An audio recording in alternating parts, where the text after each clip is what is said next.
Pronto. Então, vamos lá. Então, de novo, queria dar as boas-vindas a todo mundo que se inscreveu no curso, quem está fazendo de ouvinte também.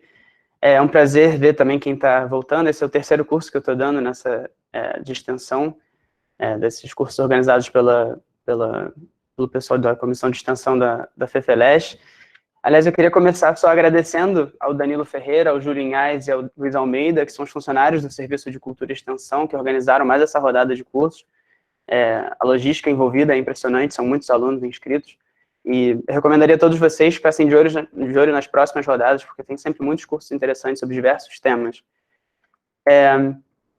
O nosso curso, como vocês sabem, vai ter 4 aulas, e eu decidi dividir cada uma dessas aulas em 2 blocos. E a ideia é que depois de cada um dos 2 blocos, a gente tenha mais ou menos uns 15 minutos para discussão. Como nós somos muitos, acho que vai ser difícil que a discussão seja feita com o microfone aberto. Então, eu queria pedir para vocês mandarem as perguntas ou comentários, pode ser sobre qualquer coisa, pelo chat, tá? E aí, quando terminar cada um dos blocos da aula, eu vou ao chat e respondo as perguntas de vocês. Como o FEDRO é um diálogo muito grande, muito complexo, né? E nós só vamos ter 4 aulas, infelizmente não vai dar tempo também de tratar de todo.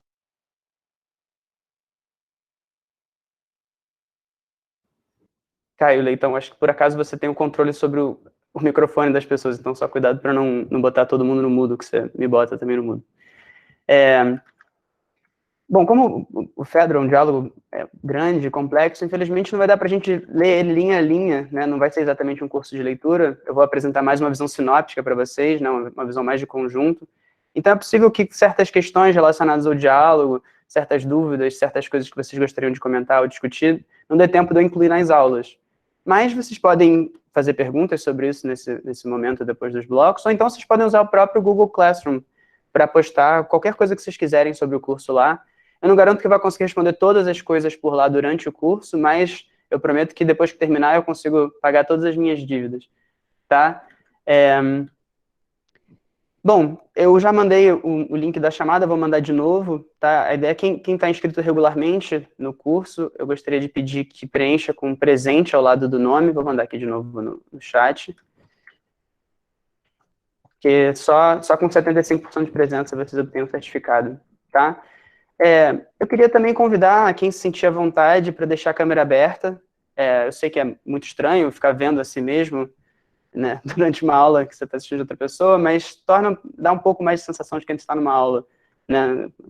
Essa coisa de aula online é interessante, que pode aproximar a gente do Brasil todo, mas, por outro lado, a gente tem essa perda, às vezes, de não conseguir ver uns aos outros. Então, quem se sentir à vontade, eu gostaria de convidar a deixar a câmera aberta para eu poder ver vocês e vocês poderem ver uns aos outros também, tá? Bom, acho que é isso. Qualquer coisa vocês podem mandar, qualquer dúvida, qualquer coisa relacionada à logística do curso ou às aulas mesmo, vocês podem mandar pelo Google Classroom ou pelo e-mail, tá? Ou por aqui mesmo, pelo chat durante as aulas. Gente, vocês estão me ouvindo bem? O som tá bom? Beleza, obrigado. Então, vamos começar. Então, nessa primeira metade da aula, eu queria fazer uma rápida introdução ao Platão e ao personagem principal do Platão, que é o personagem principal do FEDRO também, que é o Sócrates, né? Para que a gente possa situar um pouco melhor o FEDRO, esse diálogo que a gente vai discutir aqui, dentro não só da obra do Platão, mas também no contexto dentro do qual ele escreveu. Tá, último comentário, desculpa, sobre a chamada. Se por acaso alguém não conseguir entrar no link, não conseguir preencher, me manda um e-mail dizendo que vocês estavam presentes, que eu incluo o nome de vocês, tá? Tudo bem, eu sei que esse método não é o melhor. Bom, então vamos lá. O Fedro, como vocês sabem, é um texto escrito pelo Platão, que foi um filósofo ateniense, nascido no século V a.C., que morreu no século IV a.C. A vida do Platão, ela se deu numa conjuntura muito particular da história, porque ela se deu ao mesmo tempo, ela se deu no encontro entre um declínio econômico, político e mesmo populacional de Atenas, e ao mesmo tempo de uma ascensão intelectual dessa mesma cidade, numa época em que várias escolas intelectuais estavam surgindo e sendo formadas, tá? Tanto a ascensão intelectual de Atenas quanto o seu declínio político, especificamente, são coisas muito presentes em diversos momentos da sua obra. A gente vai ver como isso é o caso no Fedro, especialmente na nossa terceira aula, em que a gente vai discutir a relação do Sócrates com os sofistas, com a retórica da época, tá? Mas um dos motivos pelos quais esse período histórico foi muito interessante é que, dependendo de quando a gente conta exatamente que começou a democracia ateniense, essa democracia foi o segundo experimento democrático que mais durou na história. A única democracia mais longeva que a democracia ateniense é a democracia dos Estados Unidos de hoje em dia. E quando Platão nasceu, no momento em que ele nasceu, era o momento em que esse experimento estava vivendo uma espécie de apogeu. Graças a decisões tomadas na Assembleia Democrática de Atenas, Atenas estava, no momento em que Platão nasceu, na cabeça de uma espécie de império formado por uma liga de cidades gregas. Todas elas pagavam Atenas um tributo anual. E esse tributo anual foi usado não só para financiar o exército, especialmente a marinha de Atenas, que eram os principais alicerces da força militar, mas também serviu para financiar a construção da maior parte dos monumentos que hoje em dia são os principais atrativos turísticos da cidade. Deixa eu mostrar para vocês. Por exemplo, o Partenon. Isso é uma reconstrução do Partenon, como seria mais ou menos na época do Platão. Tá? O Partenon era um complexo de prédios públicos. Foram todos construídos financiados com o dinheiro desse império ateniense. Tá? Isso, provavelmente, a maior parte desses prédios foi construído, se não um pouco antes do nascimento do Platão, mas também ao longo da vida dele mesmo. Tá? Bom, o Partenon não está mais assim, hoje em dia ele está assim, um pouco mais dilapidado. Mas, de qualquer forma, continua sendo algo muito bonito e muito, um grande atrativo turístico. Só que quando Platão fez 30 anos, tá? Ali na virada do século V para o século IV, esse poderio econômico militar ateniense tinha todo desaparecido momentaneamente. Tá? Porque essas 3 primeiras décadas da vida do Platão, ele viveu o tempo todo sob a sombra de um conflito, de uma guerra muito intensa com Esparta, que era a principal rival de Atenas, uma guerra que foi conhecida como a Guerra do Peloponeso. A gente está dando para acompanhar? Está indo muito rápido? Beleza. Contra as expectativas da Assembleia Democrática Ateniense, Esparta venceu a Guerra do Peloponeso. E como vencedora, algumas coisas que ela decidiu fazer com Atenas foi, primeiro ela decidiu destruir as muralhas protetoras de Atenas, fez com que a cidade ficasse literalmente desprotegida, né? E, mais importante para os nossos propósitos, Esparta decidiu acabar com a democracia ateniense. Então, ela tirou o regime que estava vigente, né, o regime vigente quando Platão nasceu, e instalou no lugar desse regime uma coisa que a gente poderia chamar de uma espécie de ditadura, né, um regime de amigos de Esparta, que ficou conhecido como o regime dos 30 tiranos. E durante o período em que esse regime governou, é muito difícil estimar isso com muita precisão, mas existe uma estimativa que pelo menos 5% da população de Atenas possa ter sido assassinada sob ordens dessas pessoas, tá? Porque houve uma grande perseguição a quaisquer pessoas que poderiam ser contrárias a esse regime.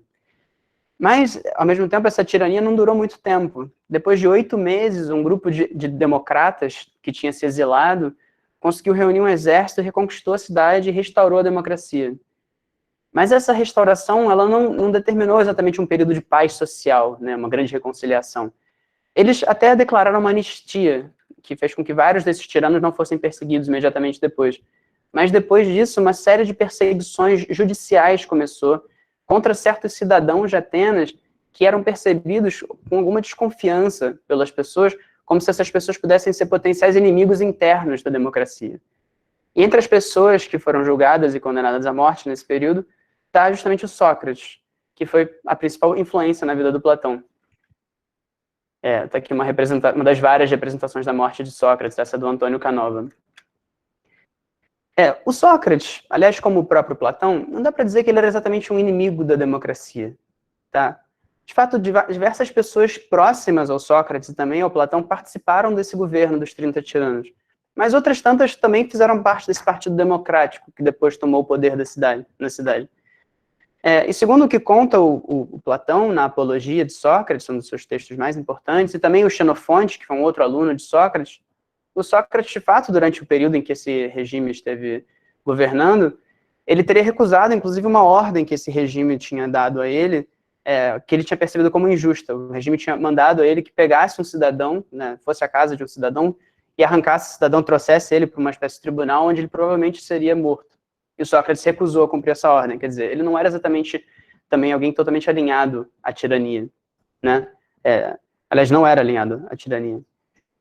Mas, ao mesmo tempo, é importante que a gente note que tudo que a gente sabe sobre a vida do Sócrates, né, essa pessoa que foi professor do Platão, mestre do Platão, a gente deve ao testemunho de pessoas que viveram ao seu lado, porque ele próprio, Sócrates, ao que tudo indica, era ágrafo, ou no mínimo ele não deixou nada escrito sobre si mesmo, tá? Então, por causa disso, não é possível que a gente de fato atribua as coisas que nós sabemos sobre o Sócrates, né, as coisas que ficaram para a gente, foram legadas a gente sobre esse personagem Sócrates, às ações de uma pessoa que de fato existiu, tá? Porque essas pessoas que escreveram sobre o Sócrates, como por exemplo o Platão, elas não viam o que elas estavam fazendo como um trabalho de reportagem histórica, né, ou de jornalismo. Eles não tinham nenhum compromisso com a verdade factual, né, com os fatos de fato da vida do Sócrates. Não interessava ao Platão colocar na boca do Sócrates, nesses textos que ele estava escrevendo, as coisas que o Sócrates mesmo falou, né? Porque o Platão, ao escrever textos em que figurava esse personagem, o Sócrates, ele estava participando de uma tradição que era típica da Grécia Antiga. Tá? Os escritores desse tempo, usando um termo contemporâneo, bastante anacrônico, eles faziam uma coisa parecida com fanfic, quer dizer, os personagens de textos ficcionais dessa época frequentemente eram roubados, ou roubados de outros autores anteriores, né, eram personagens que eram reciclados, por assim dizer, ou roubados realmente diretamente da vida real. Várias tragédias gregas, por exemplo, têm no seu elenco de personagens roubados de textos mais antigos. E, frequentemente, esses personagens mais antigos tinham sido inspirados em pessoas que, de fato, tinham existido. Então, um exemplo, por exemplo, foi o Édipo, que possivelmente foi um rei de Tebas, sobre cuja vida a gente não sabe nada, mas que, ao longo dos séculos, foi sendo transformado por diversos poetas num personagem, num protagonista de uma história terrível. Então, a referência mais antiga que a gente tem ao Édipo está no livro 11 da Odisseia. O Odisseu, que é o personagem principal da Odisseia, desce ao Hades, né, o lugar onde estão as almas dos mortos, e lá ele encontra uma pessoa chamada Epicaste, que é como o Homero chama a mãe do Édipo. E a Epicaste conta para o Odisseu, rapidamente, uma coisa de 5 linhas na Odisseia, que ela tinha se casado com o próprio filho, e que antes disso o filho tinha matado o pai. Depois disso, vários outros poetas foram pegando essa história e botando mais tintas nela, né? Alguns poetas foram transformando o Édipo em personagem cada vez mais importante de seus próprios textos. Finalmente, 3 séculos depois do Homero, mais ou menos, o Sófocles escreveu Édipo Rei, que é a tragédia que sobreviveu sobre esse tema, que conta a história do Édipo de um modo como nós consideramos definitiva, mas não havia nada de definitivo nisso, né? Outros poetas romanos, inclusive, fizeram depois escreveram peças sobre o Édipo que não seguia exatamente a mesma história que o Sófocles tinha imposto a esse personagem. Só uma imagem de uma representação do Édipo, uma das imagens mais marcantes, que é do final da tragédia, em que ele arranca os próprios olhos, ou descobriu o que aconteceu, né, que ele tinha casado com a mãe e matado o próprio pai. Enfim, esses dispositivos literários, na verdade, na transformação de pessoas reais em personagens, ou então o roubo de personagens de outros escritores para outros trabalhos, na verdade, até o século XX, eles foram muito comuns na história da literatura. E é possível dizer que os únicos motivos pelos quais isso não acontece mais é que tem 2 leis que impedem isso de acontecer. Primeiro, a lei contra a difamação, que impede que a gente ficcionalize pessoas reais, a gente pode ser processado por fazer isso. E, por outro lado, a lei da propriedade intelectual. A gente não pode pegar um personagem inventado por outra pessoa e escrever um livro e publicar esse livro e vender, né? Do ponto de vista da literatura, acho que dá para dizer que isso é uma pena, porque várias das maiores obras da humanidade foram feitas com esse tipo de material roubado. Um outro exemplo é o Shakespeare. Várias das suas tragédias são reescrituras de temas comuns. O Hamlet, por exemplo, talvez a peça mais famosa dele, é inspirado numa outra peça também chamada Hamlet, que talvez tenha sido escrita por ele mesmo, pelo Shakespeare, mas mais provavelmente foi escrita por alguma outra pessoa. Mas, enfim, voltando ao Platão, né, que é o que nos interessa aqui. O Platão, na verdade, ele não foi nem a única pessoa que escreveu esses logos socraticoi, que foi o nome que o Aristóteles deu a esse gênero literário, o gênero de pessoas que escreviam textos dentro dos quais o Sócrates figurava como um personagem importante. Tá? Infelizmente, sobraram muito poucos autores que escreviam nesse gênero, mas a gente sabe, por causa do Aristóteles, em parte, que havia vários. Um outro cuja obra está disponível ainda é o Xenofonte. E uma coisa interessante de perceber é que o Sócrates do Xenofonte é muito diferente, aliás, ele é bem menos interessante que o Sócrates do Platão. E essa diferença nos permite dizer que nenhum desses Sócrates ficcionais representa adequadamente o Sócrates histórico, né? cada um deles é um Sócrates que é fruto de uma mistura. Primeiro, claro, tem elementos biográficos, sem dúvida, que entram nesses discursos, né? Existem elementos que eram pertencentes a uma pessoa que viveu, mas esses elementos são vistos através de um prisma, né? Que é a percepção de cada um desses autores sobre o que é mais importante na vida dessa pessoa, né? E, talvez mais importante que esses dois aspectos, é que cada um desses autores pega esse personagem visto sob esse prisma e bota esse personagem para atuar dentro de um texto que tem objetivos que são escolhidos pelo autor daquele texto, né? Então, e cada autor tem liberdade ampla para fazer o que quiser com esse personagem. E no caso do Platão, é interessante que o Sócrates, inclusive, ele sofre certas mudanças que são perceptíveis ao longo da obra do Platão. Né? Se vocês algum dia pegarem toda a obra do Platão, pegarem mais de um diálogo do Platão para ler um depois do outro, dá para ver que esse personagem vai se alterando sutilmente de texto a texto, né? Ele incorpora novas teses, ele muda de estilo de argumentação, ele incorpora novas referências, novas ideias, ele dialoga com pessoas que seriam muito inesperadas, pessoas, inclusive, que seria impossível que ele dialogasse quando ele estava vivo, né? Mas isso é uma coisa que é importante para o nosso curso. No caso do Sócrates, do Platão, algumas características nunca saem de cena, elas estão presentes sempre, tá? Em especial está um aspecto que está intimamente ligado ao fato do Sócrates ter sido condenado à morte pela democracia ateniense. Em todos os textos do Platão, inclusive no Fedro, o Sócrates é apresentado como alguém que é átopos, que em grego quer dizer estranho, uma pessoa literalmente sem lugar, né? Não se encaixa em nenhum lugar. Porque o Sócrates, por exemplo, ao contrário dos outros interlocutores com quem ele dialoga, ao contrário dos personagens com quem ele contracena, ele não deseja não deseja obter poder político, tá? Numa cidade em que uma diversão grande era falar mal um dos outros, ele não parece se importar com a reputação dele, por exemplo. E diferente da maior parte dos homens com quem ele dialoga, ele não se preocupa em se distinguir como um chefe de família, ou obter posses, né, coisas que o diferenciariam dos outros do ponto de vista material, né? E acho que mais importante do que tudo isso, ele não se importa em criticar, aliás, ele acha que a função dele é criticar certas opiniões que, apesar de serem majoritárias ou até às vezes unânimes, não passam pelo crivo da razão dele, pela capacidade de argumentar dele, tá?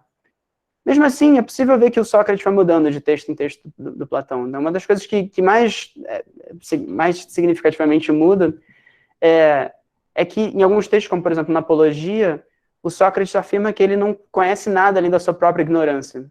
Em outros, como no Fedro, ele diz sim que ele é especialista em alguma coisa. No Fedro, a gente vai ver na próxima aula, que o Sócrates é um especialista em amor. Gente, tá dando para acompanhar? Tá indo muito rápido? Beleza, às vezes eu me empolgo, começo a falar rápido, se tiver muito rápido, vocês podem botar no chat, por favor, que eu dou uma desacelerada, tá?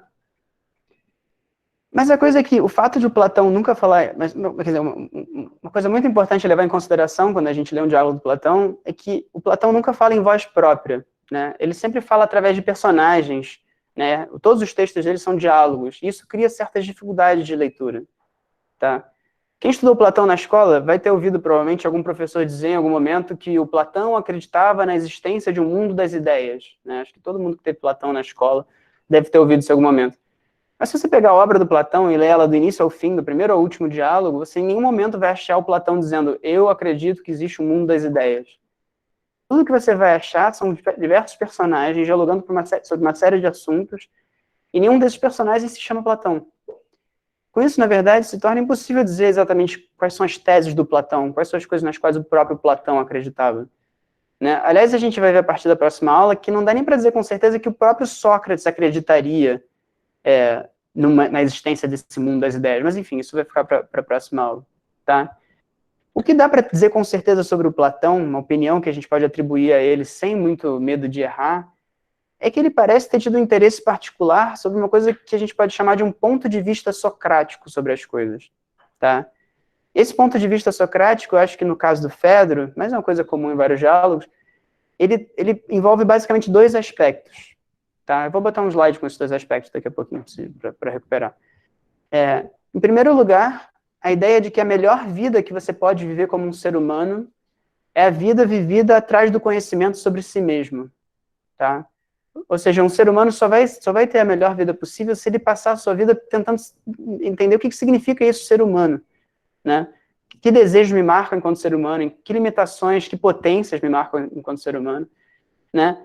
E só através de uma investigação desse tipo, que é uma investigação que o Sócrates, a gente pode argumentar, elabora em todos os diálogos do Platão, só através desse tipo de investigação, é possível que a gente venha entrar em contato com aquilo que de fato é mais importante nas nossas vidas, porque só assim a gente consegue entender de fato quais são os desejos que são realmente centrais para a gente, e mais importante, quais desejos são conducentes, né, nos levam ao nosso bem, e que assim, né, a gente possa descobrir como é que a gente deve agir de modo a fomentar esses desejos e de alguma maneira satisfazer esses desejos.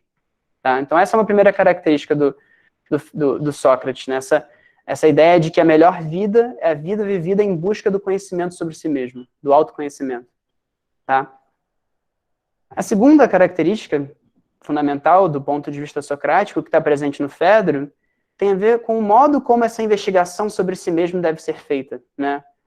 Ou seja, tudo bem, eu tenho que viver em busca do conhecimento sobre mim mesmo, porque só assim eu vou entender o que faz de um ser humano, o que caracteriza os meus, né, como são os meus desejos, que tipos de desejos eu devo perseguir. Mas como é que eu devo elaborar essa investigação? Em companhia de quem? Usando que tipo de palavras, né? Usando que tipo de técnicas, tá? Então, a segunda característica fundamental desse ponto de vista socrático tem a ver com o modo como essa investigação deve ser feita. E o modo, a gente pode resumir, seria um modo dialógico. O que quer dizer isso? Ela deve ser feita em conjunto com outros seres humanos, idealmente que estejam interessados em empreender a mesma coisa, ou pelo menos que tenham interesse nesse tipo de investigação, tá? E deve ser, e o modo como esse diálogo deve se dar, deve ser através de um certo uso da linguagem, né? Uma certa mobilização das palavras, que permita que, nesse diálogo, nós nos vejamos refletidos nas palavras que nós e os outros estão falando, tá? Ou seja, através de um diálogo, né, falando sobre o que significa ser humano com outra pessoa, nós conseguimos ver a nós mesmos, enquanto seres humanos, refletidos nas palavras que esse diálogo está tecendo, tá? Então, em outras palavras, né, o Sócrates acredita que a busca do autoconhecimento é algo que leva à felicidade, e a busca pelo autoconhecimento deve ser feita através de um uso específico e bastante especial da linguagem em grupos pequenos de pessoas que estão trabalhando de modo cooperativo. Então, só vou aqui mostrar um slide com os dois casos para ficar bem claro. Então, são essas duas coisas, né? A melhor vida é que se passa buscando conhecer a si mesmo, e a busca a si mesmo é feita através de um tipo especial de diálogo. A gente vai discutir essas duas coisas ao longo de todo o curso, isso é fundamental dentro do Fedro, tá? Bom, o ponto de vista socrático ajuda a gente a entender por que esse Sócrates platônico, né, esse personagem do Platão, seria considerado, no contexto de Atenas, como uma pessoa estranha. Ele seria considerado estranho, em grande parte, porque esse ponto de vista socrático, ele, em certos sentidos, é contra o modo habitual de funcionar da democracia, especificamente da democracia participativa, que era a democracia que havia em Atenas.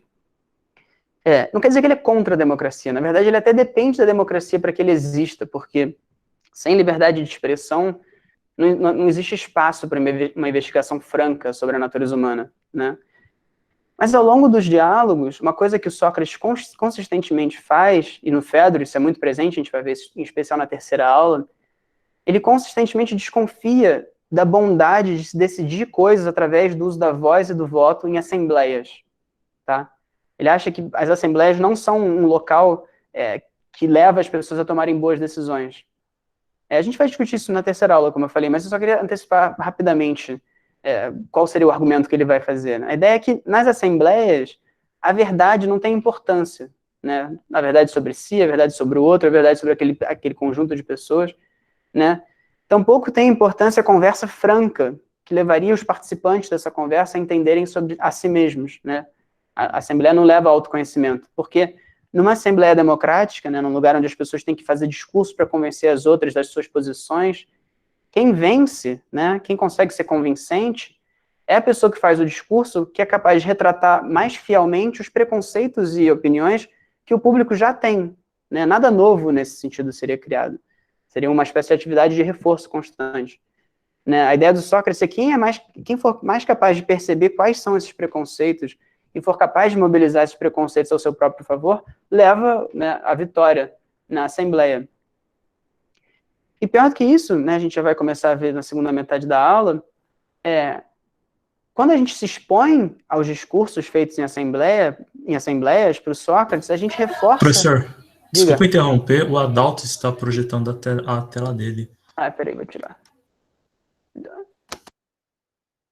Peraí, tá, deixa eu compartilhar de novo a minha, só um minutinho. A minha tela tá visível para vocês ainda? Tá. Saiu, agora saiu. Tá, acho que vai voltar agora. Pronto, vocês estão vendo? Beleza. Agora sim, Obrigado por avisar, Matias. Tudo bem, sem problema, gente. Bom, vamos continuar. Então, eu estava falando sobre, né, a crítica do Sócrates à Assembleia Democrática, né? Então, a primeira seria essa, né, que a Assembleia Democrática não conduz ninguém ao autoconhecimento, que os discursos feitos na Assembleia Democrática não têm como objetivo a busca da verdade. Eles têm como objetivo a vitória, e a vitória se obtém mobilizando adequadamente os preconceitos que o público já tem, né, e botando esses preconceitos dentro de um pacote que favoreça o orador, tá? Só que tem uma crítica que para Sócrates ainda é mais aguda, que a gente vai explorar um pouco na segunda metade dessa aula, que quando a gente se expõe aos discursos feitos em Assembleia, ou seja, discursos desse tipo, discursos que mobilizam nossos preconceitos e usam nossos preconceitos para nos convencer das coisas, isso tem por efeito reforçar certos aspectos da nossa natureza que fazem com que nós nos esqueçamos de nós mesmos, né? Que a gente deixe de ter, que a gente esqueça o pouco autoconhecimento que a gente possa vir a ter antes de entrar naquele ambiente. Porque quando a gente entra num ambiente em que a disputa é o que reina, né, a gente deixa de perceber a nós mesmos como indivíduos capazes de autoconhecimento, a gente deixa de considerar criticamente nossos próprios desejos, e nesse sentido, na perspectiva do Sócrates, a gente deixa de ser capaz de tomar decisões que levem a gente a ter a melhor vida possível. Mas a gente vai retomar esse ponto na segunda metade da aula, tá? Então, só antes de abrir para o primeiro bloco de perguntas, eu queria apresentar só algumas informações um pouco mais prosaicas sobre o diálogo que a gente vai trabalhar, tá? Uma das dificuldades de ler um autor antigo como Platão é que a gente não tem como ter nenhuma segurança sobre a ordem em que o Platão escreveu seus textos. Então, a gente não tem como saber com certeza que tipo de evolução o pensamento dele teria tido, né? É muito raro que a gente tenha qualquer tipo de registro histórico sobre um autor tão antigo que nos diga isso. Uma exceção é o Santo Agostinho. No final da vida do Santo Agostinho, ele escreveu um texto chamado Retratações.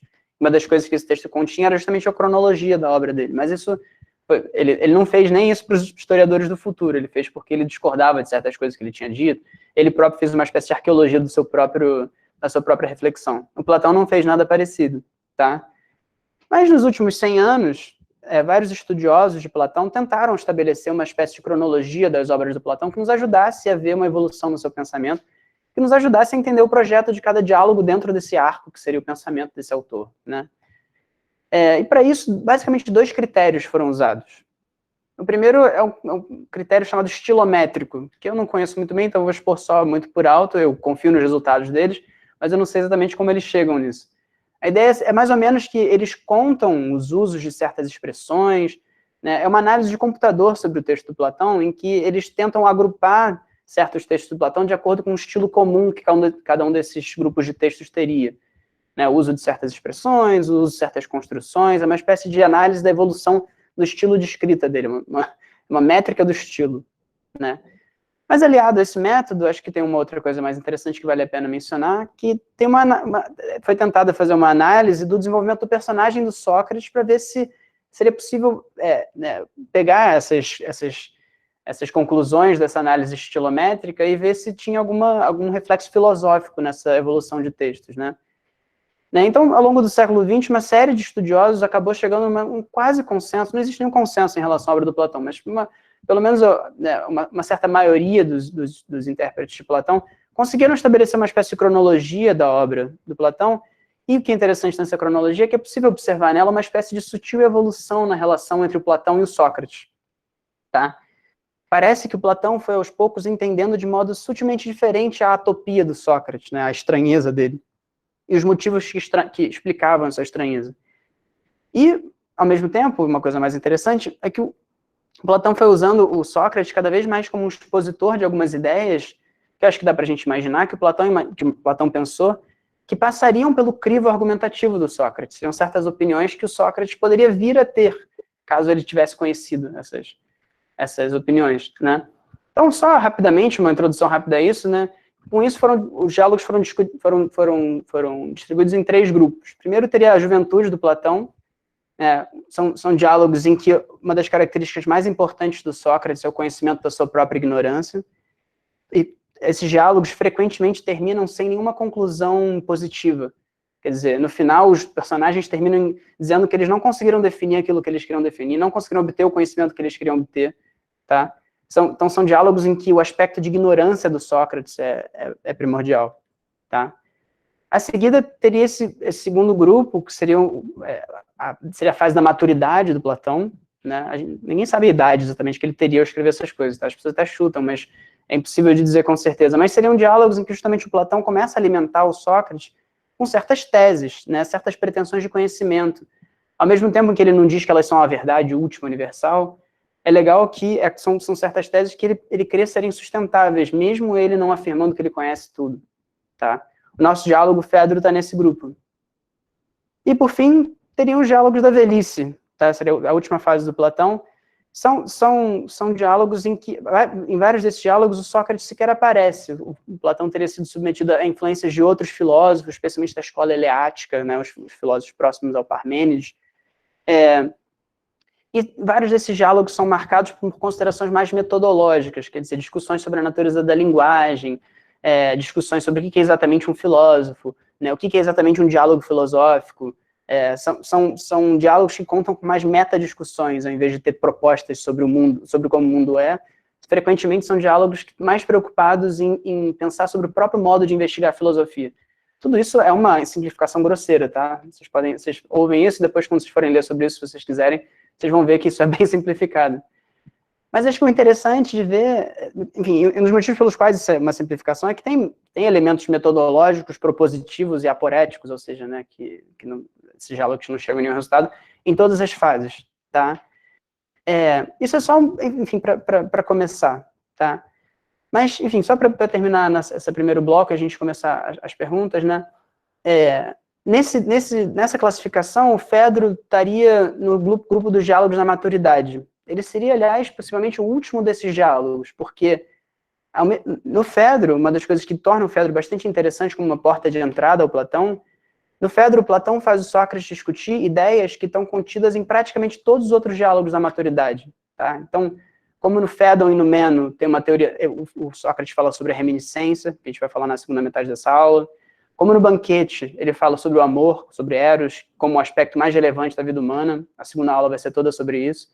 Como na República, ele propõe uma teoria sobre a alma, ou seja, uma psicologia que dá conta do fato de nós termos desejos opostos uns aos outros. Mas o que é interessante, e a gente vai ver isso na terceira aula, no Fedro, o Platão começa a ensaiar algumas ideias sobre métodos de fazer filosofia, quer dizer, ele começa a dar atenção, mais e mais atenção a aspectos metodológicos da filosofia, né? O que a filosofia é, além de um modo de viver? Quer dizer, que tipo de uso do discurso a filosofia faz? Que modo de usar as palavras, né? Como é que a filosofia pode ter pretensão de chegar a coisas mais verdadeiras? Tá? Isso é uma coisa que a gente vai discutir na terceira aula e que está presente nesse diálogo, que vai ser muito importante nos diálogos da velhice. Mas, enfim, isso é uma introdução muito rápida, realmente, a cronologia da obra do Platão, só para localizar vocês. E, gente, acho que eu posso responder algumas perguntas, de repente. Só uma coisa, depois que eu vou responder uns 15 minutos de perguntas, e aí vou fazer um intervalo de 5 minutos precisos, tá? Antes da gente voltar para o segundo bloco, para quem quiser ir ao banheiro, comer alguma coisa. Não dá para ser muito mais de 5 minutos, porque a nossa aula é curta, apesar dela ser longa. Enfim. Então, gente, vou abrir para perguntas. Então, eu só queria pedir, quem postou perguntas no chat, eu gostaria de pedir que copiasse e colasse de novo no final, só para não perder nada, porque conforme vocês colocarem outras coisas que não são perguntas, eu posso perder alguma coisa. Então, só para lembrar, Rosa, se você puder postar no chat as perguntas, só porque acho que a gente não vai ter muito tempo para todo mundo falar no microfone, pode ser?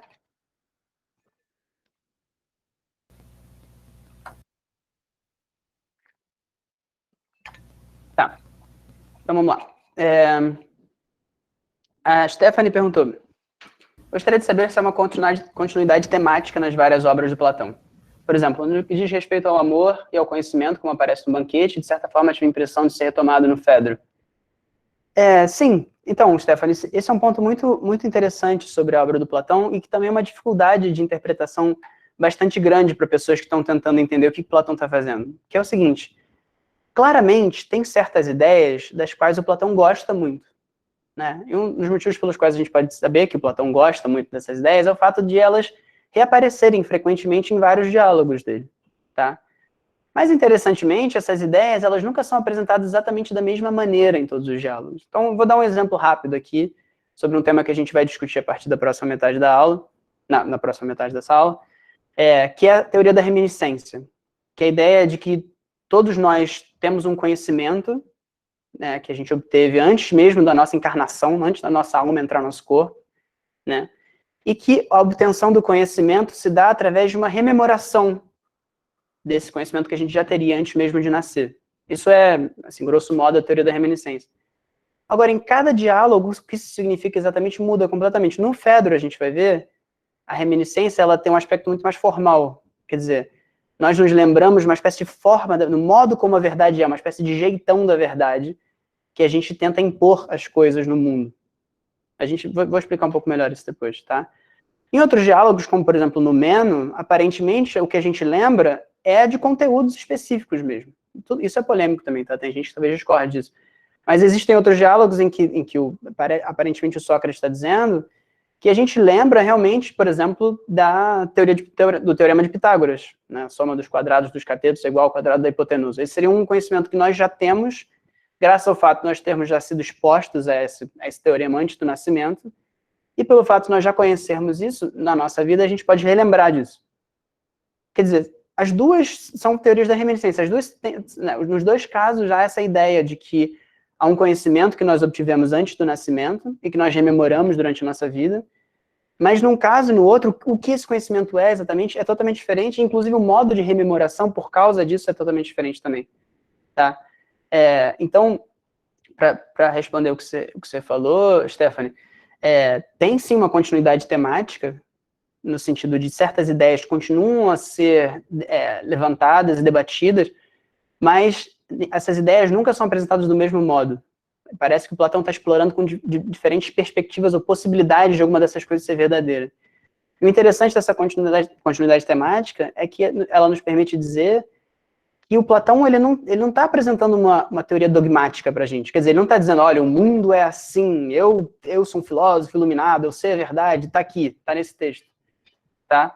O próprio fato de, em cada texto dele, essas teorias serem apresentadas de modos diferentes, indica que ele sabe que isso que ele está fazendo é uma coisa provisória, quer dizer, isso foi a melhor explicação que ele pôde obter nesse momento sobre cada uma dessas coisas, né? Mas, talvez, na próxima vez que eu vá explorar esse mesmo tema, a minha ideia, na minha perspectiva sobre isso, mude. Isso é uma coisa que vai aparecer bastante na nossa discussão sobre o Fedro, a ideia de que o conhecimento é alguma coisa que ele nunca se esgota numa enunciação dele. Quer dizer, quando a gente fala algo, né, que a gente conhece, a próxima vez que a gente voltar a considerar esse mesmo algo e a gente falar de novo, o modo de falar necessariamente vai ser diferente. O conhecimento nunca é algo definitivo, é algo que sempre deve ser refeito, sempre deve ser recolocado. Isso é uma coisa muito presente na obra do Platão. Em cada diálogo ele parece que está refazendo, recolocando as coisas que ele considera interessantes. Mas uma ótima pergunta, Stephanie. O amor, no caso da teoria erótica, é a mesma coisa, tá? Eu só usei a reminiscência como um exemplo. Tá, Rosa, vou voltar no slide que você pediu.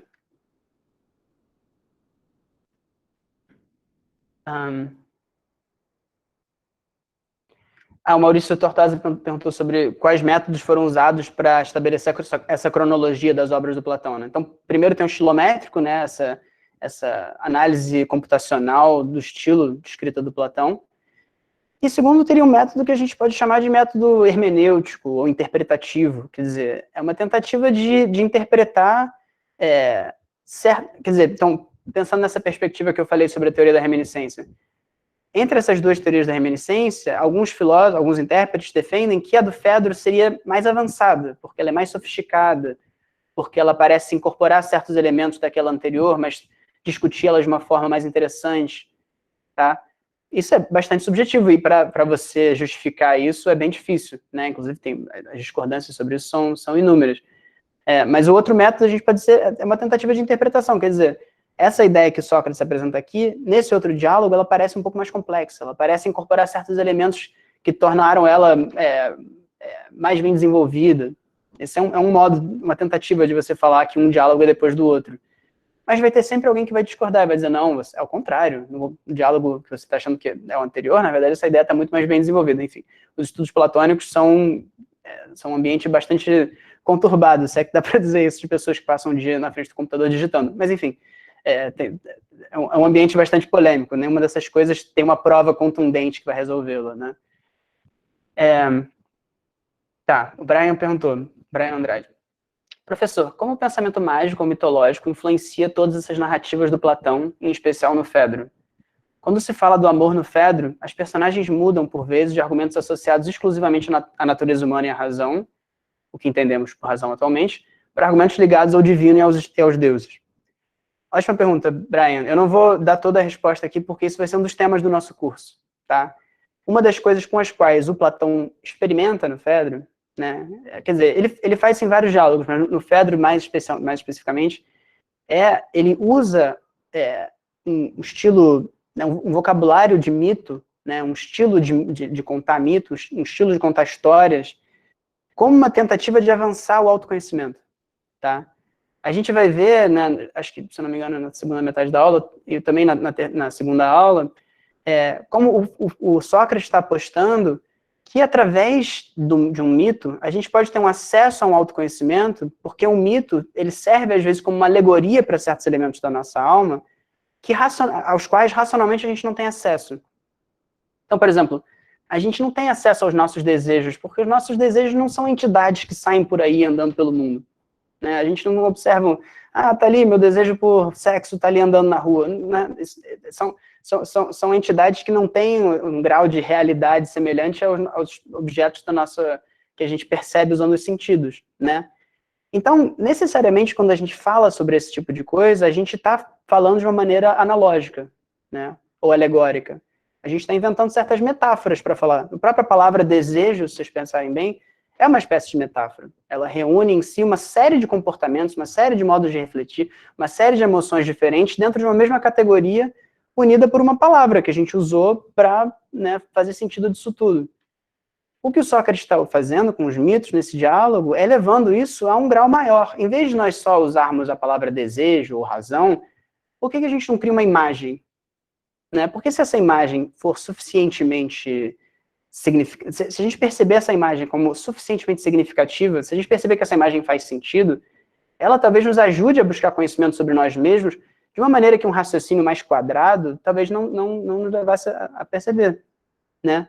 Isso tem a ver com a natureza do objeto que está sendo investigado. A alma, né, ou a nossa psique, para usar um vocabulário curiosamente mais moderno, mas também que é grego, né? Psique quer dizer alma em grego, né? É um objeto de estudo que não pode ser estudado através de uma observação direta. É necessário algum tipo de analogia ou alegoria para fazer sentido dela, né? E essa é uma das coisas que o Fedro está fazendo, que o Sócrates está fazendo dentro do Fedro. A gente vai falar bastante mais sobre isso, em especial na segunda aula, mas isso é um tema muito importante do Fedro, então foi uma ótima percepção, Brian. Acho que dá tempo de mais uma ou duas. Tá.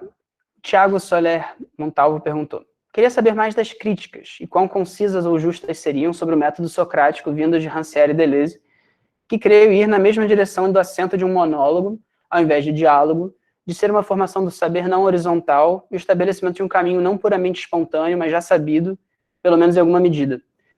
Tá, eu não conheço bem Rancière e Deleuze, então eu vou responder mais a sua pergunta ignorando o que esses autores falaram sobre o Platão, tá?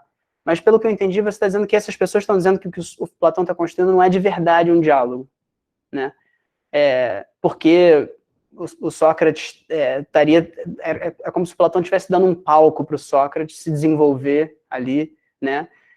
E esse desenvolvimento não esbarrasse com nenhum tipo de obstáculo que de fato ocorre num diálogo real, né? Então, por um lado, essa é uma crítica que é justa em certo sentido. De fato, o que o Platão está fazendo quem o Platão deixa brilhar mais nos seus diálogos é o Sócrates. Ele está interessado nessa perspectiva socrática. Então, nesse sentido, de fato, tem um aspecto que seria mais monológico, como você falou, né? Mas, ao mesmo tempo, e isso é uma coisa que no Fedro a gente vai falar, especialmente na próxima aula, a presença de interlocutores, ela não é gratuita, tá?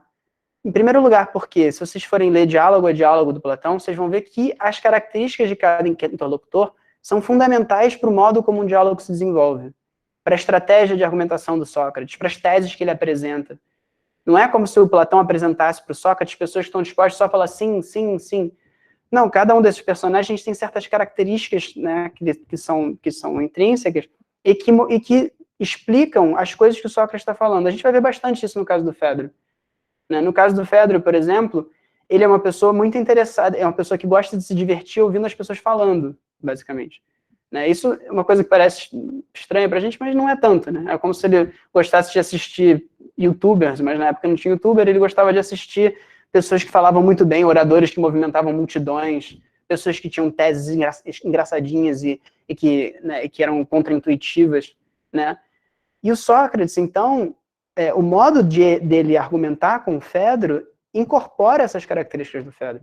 O fato dele ter feito esse grande, né, quem leu o diálogo vai ter percebido, né, que a parte mais impressionante do diálogo é um discurso enorme que o Sócrates faz, né, bem mais ou menos na metade do diálogo, em que ele, enfim, ele incorpora uma série de elementos. Ele fala sobre história da loucura, ele fala sobre os deuses, ele tem uma psicologia, ele fala sobre a razão humana, né? Mas em diversos momentos desse discurso, ele faz comentários do tipo, nossa, eu tô falando que nem um poeta, caramba, eu tô... Coisas quase assim, nossa, eu não sei nem o que eu tô falando aqui, eu tô só incorporando elementos mais loucos e mais criativos e mais coloridos, né? E no final do diálogo a gente descobre por quê. Porque o Fedro é uma pessoa atraída por esse tipo de discurso, né? Então, isso é uma coisa que vai aparecer especialmente na discussão sobre a retórica que a gente vai fazer na terceira aula. O Sócrates, o que ele está fazendo um pouco nesse diálogo é incorporando características do interlocutor que ele tem ali no seu próprio discurso, para tentar, através do discurso que ele está construindo junto com aquele interlocutor, levar esse interlocutor a perceber o valor da filosofia.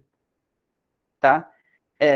Se o interlocutor fosse diferente, essa estratégia não faria sentido. Se o interlocutor fosse, por exemplo, o Cállicles, que é um personagem que aparece no Gorgias, o Cállicles ia rir da cara do Sócrates, achar que o Sócrates ia perceber que ele está tentando seduzir ele, Cállicles, né?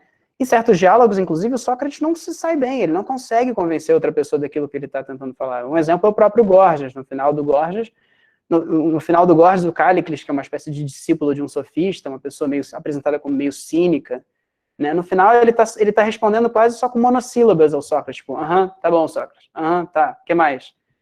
E no final você percebe que aquilo não fez efeito sobre ele. Então, por que dá para dizer de fato que é um palco para o Sócrates? Porque a perspectiva socrática que está sendo apresentada aqui é o Sócrates, que é a coisa interessante da gente ver, mas é sim um diálogo, porque as características do interlocutor do Sócrates são definitivas para que a gente entenda o que Sócrates está fazendo em cada um desses casos. Tá? Não é gratuito que o Fedro seja assim e o Cállicles seja de outro jeito, e que o modo do Sócrates falar com o Cállicles seja assim e seja de outro jeito no caso do Fedro. Tá? Mas uma ótima pergunta, Thiago. Acho que dá tempo de mais uma antes da gente fazer o nosso rápido intervalo. Eu respondi, Thiago? Aliás, pessoal que se estiverem insatisfeitos... Sim, obrigado. Beleza. Quem ficar insatisfeito com a resposta pode também insistir, que depois que a gente incorpora, tá? Tá, então tem a do André e do Pedro. Vou dar uma olhada só rapidinho nas duas. O local.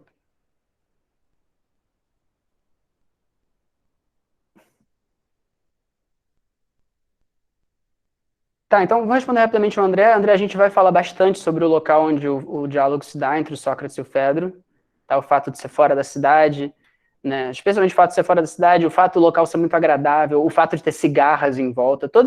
Nenhum desses elementos é gratuito. Aliás, a gente vai ver como o próprio Platão fala isso sobre um discurso bem feito. Um discurso bem feito, ou seja, né, uma peça filosófica bem construída, uma peça bem escrita, de forma geral, não tem nenhum elemento gratuito.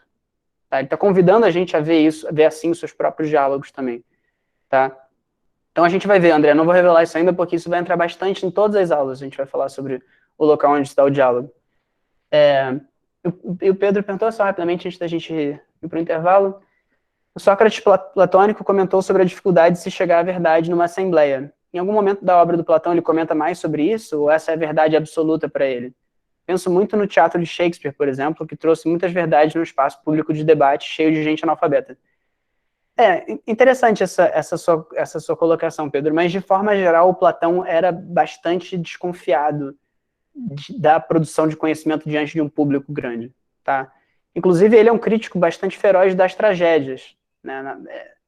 Eu acho que no Fedro isso não é um tema tão relevante, mas isso aparece em outros diálogos, aparece no Gorgias, aparece na República, né? Ele acha que ele diz que as pessoas que constroem tragédias, elas vencem o público de uma maneira, elas ganham o público, provocando no público que o público tem de mais baixo, e não a sua razão, mas sim né, aquilo que o prende à terra, nos seus desejos mais mesquinhos, tá? É uma tese totalmente diferente do Aristóteles, por exemplo, na Poética. Né? No Aristóteles, na Poética, diz que uma das funções de assistir uma tragédia é como se fosse poder você viver através daqueles personagens certas emoções que seriam muito perigosas de você ter na sua vida comum.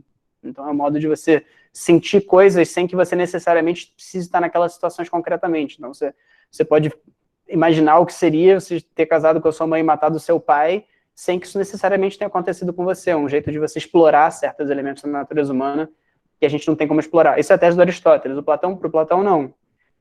De forma consistente, o Sócrates argumenta contra a participação em assembleia, inclusive o famoso daimonion do Sócrates, aquele espírito que fala no ouvido dele, uma das coisas que ele faz, principalmente, é impedir o Sócrates de participar da política institucional, digamos assim, impedir o Sócrates de ir à assembleia, impedir o Sócrates de ir ao tribunal participar como jurado. Tá? Então existe ao longo da obra do Platão uma espécie de demarcação entre o lugar da filosofia como sendo o lugar da conversa íntima, né? O local onde é possível uma troca constante, franca, sem a busca pela vitória, né? Sem a provocação de emoções mais baixas, mas sempre a tentativa de se alçar, né? de se elevar, né? E a Assembleia como o contrário, o local onde a verdade não importa, onde as pessoas estão só tentando vencer e tentando vencer manipulando os outros e a si mesmas também. A gente vai ver na terceira aula como, inclusive, o Platão acha que os retóricos que dedicam sua vida a tentar convencer as outras pessoas, mobilizando os preconceitos dos outros, no fundo estão fazendo mal a si mesmos também, porque estão ignorando a busca pelo conhecimento de si mesmo e se focando apenas nessas partes mais baixas da natureza humana, as partes mais óbvias, inclusive, né, e mais fáceis de se ver, de se conviver. Então, sim, é uma coisa constante ao longo da obra, essa desconfiança em relação à Assembleia. E só para terminar essa pergunta, nessa resposta, né, e tem um motivo por trás disso, quer dizer, o motivo tá exposto assim claramente, a gente vai ver também na terceira aula, mas a Apologia de Sócrates, que é o primeiro texto do Platão, expõe claramente isso. Sócrates faz um discurso, né, perante a cidade em que ele justifica esse seu modo de atuar, e a Assembleia, meio que sem levar em consideração os argumentos que ele usou, resolve condená-la à morte de qualquer maneira, porque está imbuída, né, de certas emoções que não cabem dentro de um debate filosófico que era o que o próprio Sócrates estava propondo com o seu discurso, né? Então, essa postura contra a perspectiva de que o conhecimento possa ser criado dentro de uma assembleia, ela é constantemente mantida ao longo da obra do Platão. Tá bom? Bom, gente, eu vou dar, então, um intervalo de 5 minutos precisos e a gente volta. Tá bom?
Bom, pessoal, deu 5 minutos.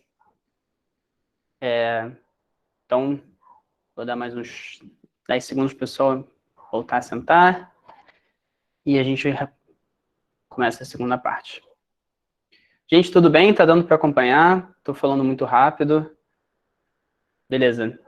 Se estiver indo muito rápido, me fala que eu tenho essa tendência. Legal.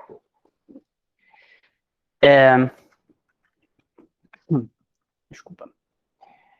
Bom, então nessa segunda metade da aula, então, eu queria começar o nosso mergulho no Phaedro, tá? Eu queria enfrentar com vocês nessa segunda metade, eu acho, a questão mais difícil na leitura do diálogo, que é qual é o principal objetivo do Platão com esse texto que parece ser tão desconjuntado, né? A gente vai falar sobre ele ser desconjuntado daqui a pouco.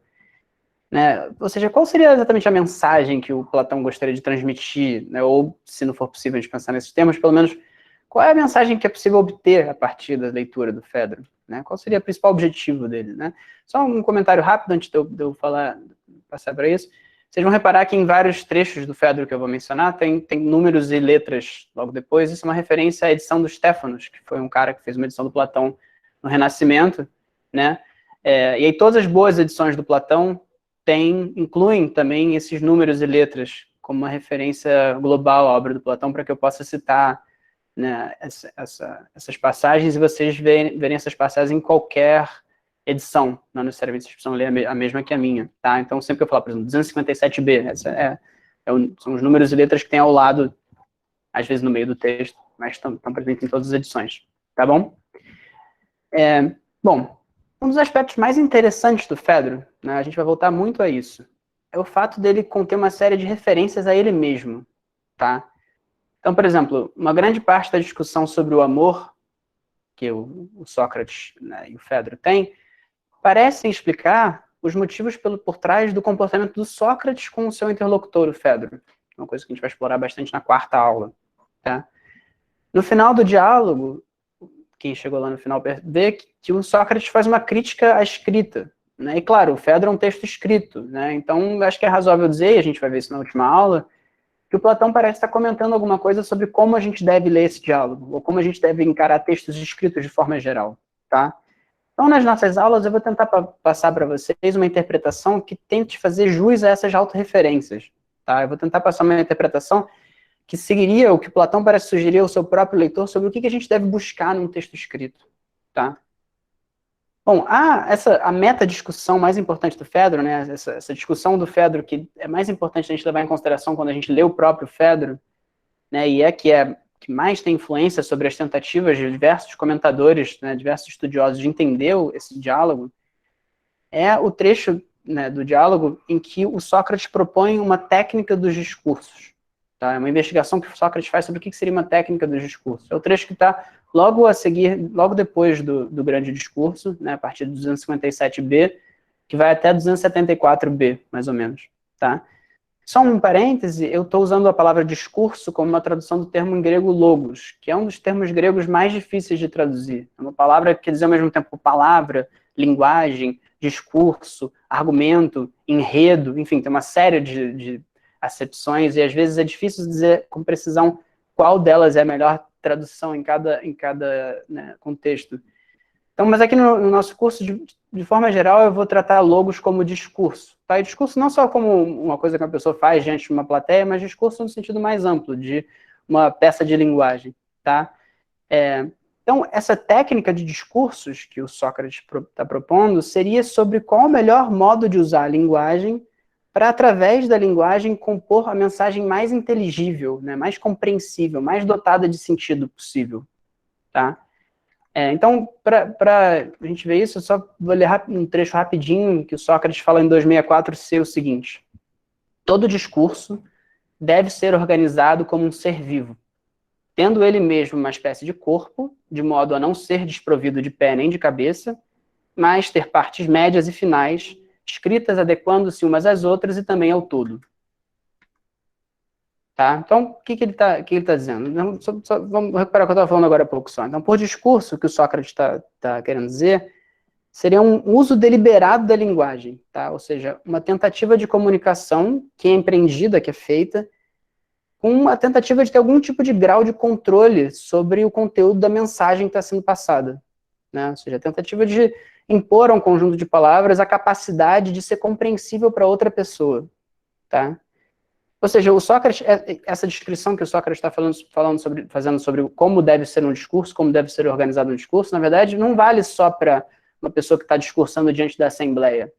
Ele vale, isso está em 258b, para qualquer discurso que já tenha sido escrito ou que venha a ser escrito, quer seja público ou político, quer seja privado, quer seja metrificado, quer não tenha método, seja em prosa. Ou seja, basicamente qualquer tipo de mensagem que o emissor gostaria que seja dotada de sentido, tá? Então, a ideia é que toda comunicação desse tipo, né, toda comunicação deliberada, para que ela seja bem feita, ela deve ser pensada como um todo. Ela deve ter uma cabeça, ou seja, uma mensagem que se quer transmitir. Ela deve ter partes que servem aos objetivos dessa cabeça e que, sobretudo, essas partes, elas devem fazer sentido apenas por comporem esse conjunto, né? E essas partes, para fazerem sentido, elas têm que estar adequadas umas às outras também, né? Só uma imagem que vocês estão vendo é uma imagem do livro A Estrutura do Corpo Humano, do Andreas Vesalius, que é um anatomista holandês. Só aproveitei isso para mostrar isso porque a busca de uma anatomia humana, né, a busca da compreensão do ser humano como uma unidade orgânica, é uma coisa que começa justamente nessa época que o Platão está escrevendo, tá? Inclusive, o tratado que durante mais de 1.500 anos, né, foi usado como modo de compreender a estrutura orgânica do corpo humano, foi escrito na Antiguidade pelo Galeno, tudo bem, uns 5 séculos depois do Platão, mas ainda assim, dentro da Antiguidade Clássica. Essa imagem que vocês estão vendo do Andreas Vesalius, que é de 1555, é o primeiro livro que propõe uma anatomia do corpo humano, né, uma compreensão da unidade orgânica do corpo humano, que era diferente da teoria do Galeno, né, para vocês terem ideia de também a influência do debate grego sobre a anatomia humana. E que o Platão está fazendo um pouco buscando, nesses avanços da literatura médica, né, uma metáfora para falar sobre o discurso como um corpo orgânico, tá? Enfim, só um parêntese. Mas com relação ao Fedro, o que é interessante de pensar é que talvez seja possível dizer que o Fedro não foi feito assim, né? O Fedro aparentemente não tem essa unidade orgânica.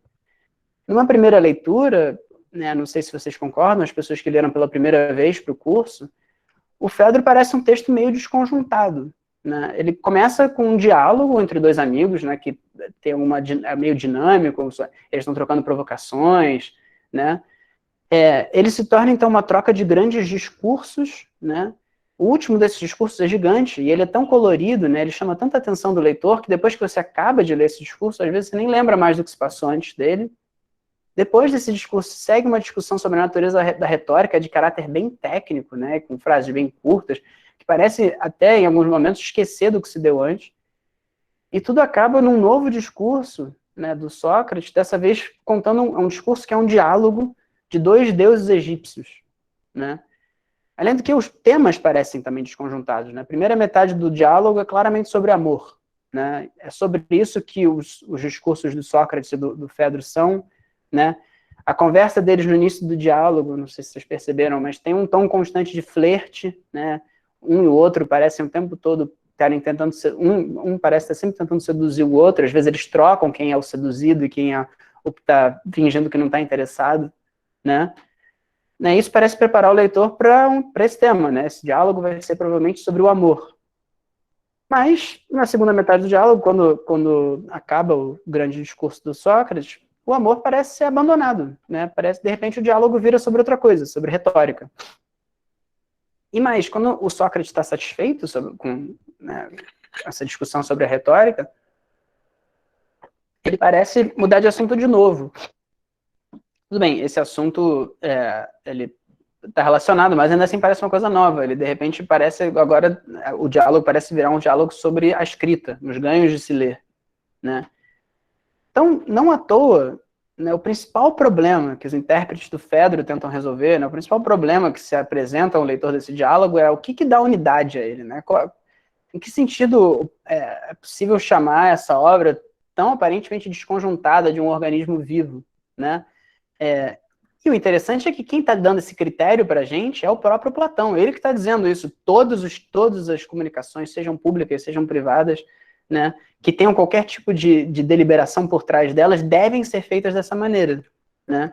Então ele parece nos convidar, a nos perguntar de onde é que vem, onde é que está a unidade desse diálogo, né? Então essas vão ser duas das perguntas que vão guiar nossas aulas, tá? O Fedro é de fato organizado como um ser vivo? E se sim, o que dá unidade a esse ser vivo, né? Que tipo de expressão nos permite dizer que isso é um todo? Tá? Tudo bem, gente? Está dando para acompanhar? Beleza. Então, tem várias respostas possíveis a essas perguntas, tá? Vários intérpretes já tentaram, tem a maior parte dos trabalhos sobre o Fedro, hoje em dia talvez não tanto, mas durante uns bons 40 anos, a maior parte dos trabalhos sobre o Fedro tentavam responder essa pergunta. Qual é o tema principal do Fedro? Qual é a unidade do Fedro? Né? Muitos intérpretes tentaram dizer que o que dá unidade a esse texto é um tema. Tá? Então, seria, por exemplo, a retórica, né?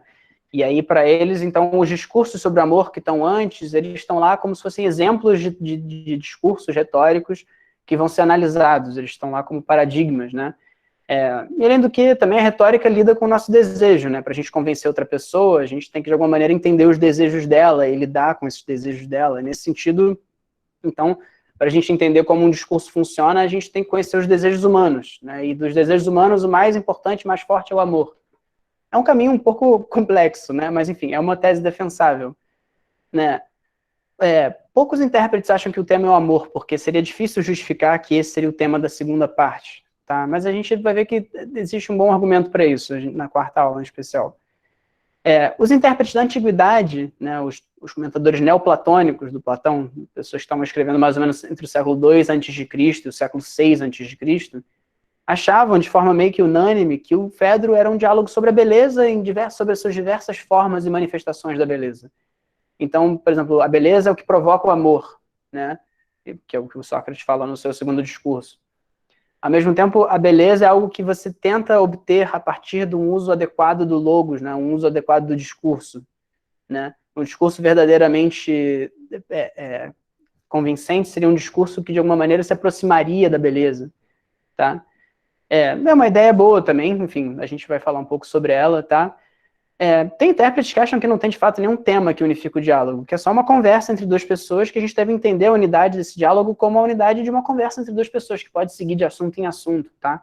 Então, eu não quero argumentar contra nem a favor nenhuma dessas perspectivas, porque eu acho que todas elas têm bons pontos, tá? Eu acho que o Platão está fazendo, é uma coisa que a gente vai discutir em especial na última aula, é que, na verdade, ele queria que os seus leitores procurassem uma unidade do diálogo, tá? A gente vai ver como isso tem a ver com o tipo de exercício que ele acha que é importante para o funcionamento da nossa razão de uma forma adequada, tá? Mas não vou entregar ainda exatamente como, porque a gente vai ter que passar ainda pelas outras aulas para entender isso. Isso vai ser o tema da nossa última aula, da quarta aula, tá? Eu só quis trazer essa imagem desse artista contemporâneo, Lubos Pliny, é um artista tcheco, né, que eu acho que talvez tire um pouco da nossa cabeça a ideia de que a anatomia é necessariamente uma ciência muito clara, né? A anatomia pode ser feita de objetos muito complexos, e a unidade não necessariamente é encontrada através da descrição perfeita e clínica, digamos assim, né, de um corpo como a imagem anterior, né, nos remetia. Enfim. Então, para reforçar, né, tenho essa ideia em mente ao longo do curso, tá? A ideia, é uma ideia que vocês vão ver que ela é mais complexa do que ela parece a princípio, tá? Não é uma brincadeira só que o Platão está fazendo com leitores. Fiz essa coisa caótica aqui, descubram o que isso significa. Não é isso exatamente. Vocês vão ver que isso tem certas consequências éticas que ele considera bastante importantes. Mas tenham isso em mente ao ler o diálogo, que ele está desafiando o leitor a buscar por si mesmo algo que seja capaz de dar unidade a esse organismo aparentemente tão desconjuntado como esse da imagem, mas que tem uma unidade orgânica sim, tá? Bom, só para começar a introduzir, então, os meios através dos quais o Sócrates, né, acha que a gente deve empreender uma busca pela unidade no discurso, né? O Sócrates dá algumas dicas no Fedro sobre como se deve fazer isso, como a gente deve buscar a unidade de um bom discurso. É um bom discurso, ele diz, isso é uma coisa, aliás, que está presente nos seus dois discursos, tanto no primeiro discurso que ele faz, em que ele basicamente reorganiza o discurso do Lísias anterior, quanto no seu segundo discurso, né, o grande discurso, a Palinode. Nos dois casos, né, o primeiro passo dos dois discursos é anunciar a tese que vai ser sustentada. Né, para o Sócrates, o princípio de um bom discurso é uma espécie de declaração de intenções. É quando o autor situa os ouvintes ou os leitores, ele anuncia qual é a natureza da empreitada a seguir, quais são os pressupostos, quais são os objetivos. Tá? Então, o discurso do Lísias, né, um discurso que o Fedro lê no início do diálogo, que é um discurso desse retor, desse orador chamado Lísias, que ao longo do diálogo, Sócrates usa sempre como exemplo de o que não fazer. Uma das coisas que ele não consegue fazer, o que ele fracassa, é nisso. Ele começa, né, o Sócrates fala sobre isso em 264a, o discurso do Lísias começa como se fosse a esmo, numa frase que não anuncia nada, não introduz nada, como se você tivesse interrompido uma pessoa falando sobre alguma coisa que você não sabe o que é, né? Ou seja, não tem nada de deliberado no início. Né? E é legal que o Sócrates esteja falando isso, porque isso é uma coisa a levar em consideração na leitura de todos os diálogos do Platão. Em todos os diálogos do Platão, o início é sempre muito importante. Tá? Vocês vão ver, se vocês forem ler outros diálogos na República, por exemplo, né? Mas enfim, basicamente todos os diálogos, frequentemente, o diálogo começa com uma espécie de prólogo, né? Ou uma cena inicial, como é o caso do Fedro, ou uma narração em que alguém conta onde esses fatos ocorreram, né? Uma conversa sobre como é que a pessoa que está contando aquilo que aconteceu soube daquilo que ela está contando, né? E é sempre o caso que esses prólogos, né, esses inícios dos diálogos platônicos, sinalizem alguma coisa sobre, não só sobre o tema, né, que vai ser tratado, mas alguma coisa sobre os objetivos do autor de forma geral, né, às vezes sobre o método, às vezes sobre o pressuposto, às vezes sobre a psicologia que está sendo pressuposta, né, mesmo se essa sinalização ela é sempre enigmática, claro, porque ela não pode conter em si todo o diálogo, né, o diálogo é necessário para que ela faça sentido. Aliás, uma coisa interessante no Platão é que às vezes não é nem o prólogo como um todo que cumpre essa função introdutória, às vezes a primeira frase do diálogo é a mais significativa. Em raros casos, como na República, até a primeira palavra já dá sinais importantes sobre o que vai ocorrer. No caso da República, a primeira palavra é de si, né? Que é uma coisa que tem que remete a vários temas dentro da República, né? O filósofo que desce a caverna para falar para as outras pessoas sobre o que ele viu, sobre a verdade, né? O Odisseu que desce ao Hades para falar com as almas que estão, né, das pessoas que já morreram, que podem contar para ele sobre a verdade do que ocorreu antes. Enfim, a República tem, a primeira palavra já anuncia muito sobre o que vai acontecer lá. Mas enfim, no caso do Fedro, é muito importante prestar atenção ao prólogo, que anuncia já diversos temas, mas no caso desse diálogo especificamente, a primeira linha do diálogo, a primeira frase, né, que o Sócrates usa para abrir o texto, já é muito significativa. A primeira frase é a seguinte: para onde vais, amigo Fedro, e de onde vens? O filho Phaedre, poi de kaipoten. Fica mais bonito em grego.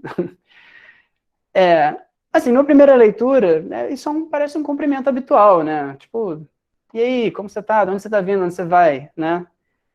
Mas, enfim, de novo, né, lembrando sobre a discussão sobre a arte dos discursos, né? Para um discurso ser produzido com arte, para que ele seja bem produzido, para que ele tenha deliberação, é necessário que ele tenha uma coisa que o Platão chama de necessidade logográfica em 263b. Ou seja, cada uma das suas partes está lá por um motivo.